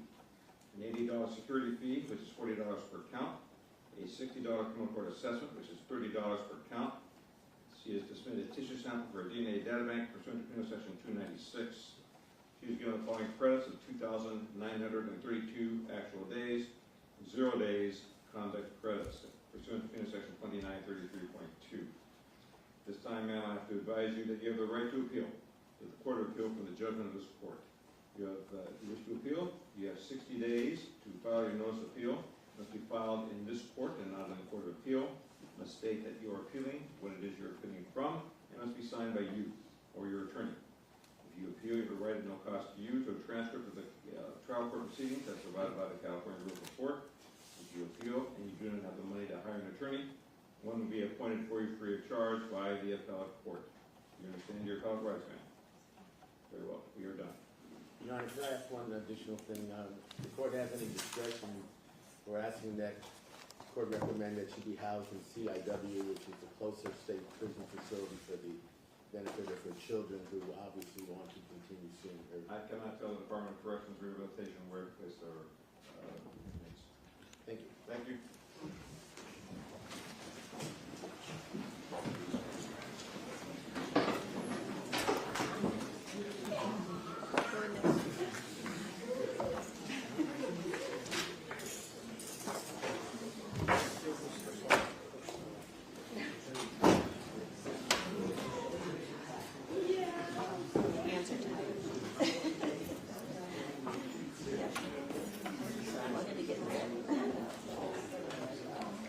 There she goes.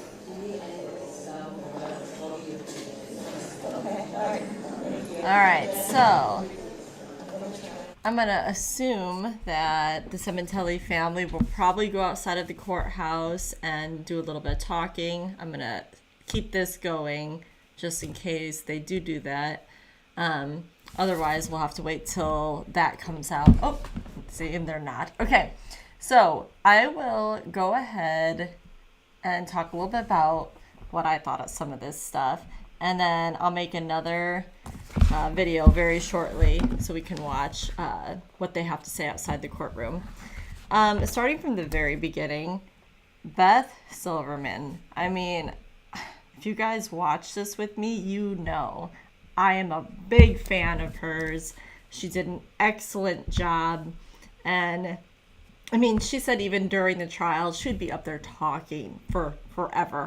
Her opening statement was almost 2 days. And she was like, I could keep going. I believe her. She never ran out of energy. She was on top of it all. She did amazing.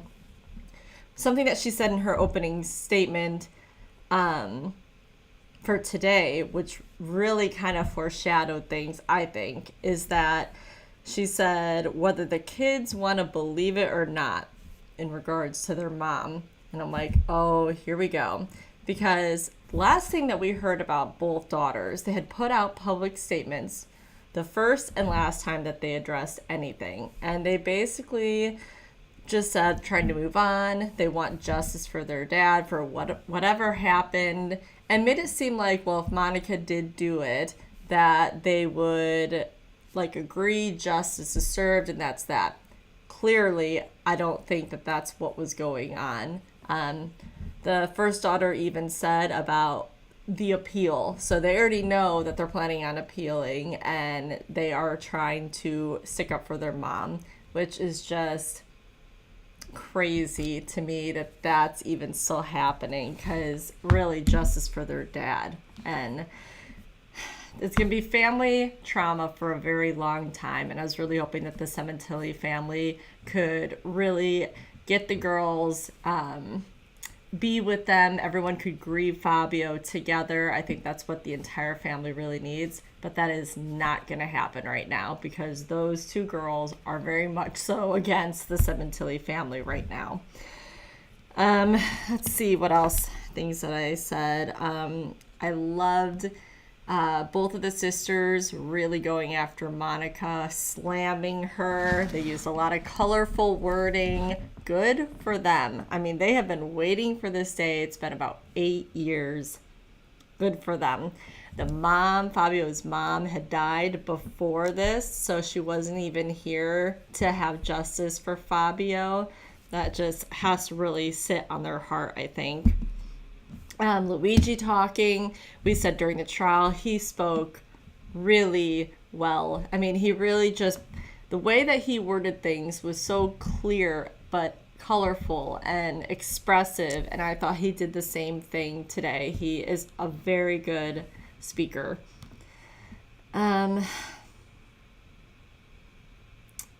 I was so surprised that Fabio's ex-wife actually wrote a letter and sent it in, because yeah, Fabio ended up having an affair with Monica, and that is what happened with their relationship. That's what ended it. Obviously awful. He was married, shame on him. But it's surprising, because if somebody was going to have something bad or negative to say about him, it would be her, you would think, because, yeah, she did the ultimate betrayal, if you will. But no, she had nothing bad to say. She was really slamming Monica, and just clearly there must have never been any type of closure between the two women when that went on, and maybe at some point for Fabio and her there was. But yeah, I was surprised, and nothing bad to say about Fabio, so it will continue on that people really loved him and appreciated him and miss him. This was said twice during this entire sentencing by different people, but the judge said it last, so I'm going to say it. Twice it was said that Baker was not smart enough to actually carry out a plan, to come up with this plan, to carry out the plan, all of it. And the judge ended up repeating that at the end, and it makes me laugh, but I do agree with it. It seems to be that she did it all, and he just went along. He probably didn't do any of the planning. Yeah, he was not highly intelligent. That wasn't why they liked each other and got along. It was for other reasons. So interesting that people agree with that, and it means that she was the number one well before Robert Baker coming in doing anything. It was Monica doing this entire scheme. All right, I'm going to go ahead and log off of here. I will check to see if they're doing talking outside the courthouse yet. It might take just a little bit of time just because there's so many people, and they're probably hugging and talking in the lobby before they actually go out and meet the press. So just stay looking. I'll go on live for it when I see it.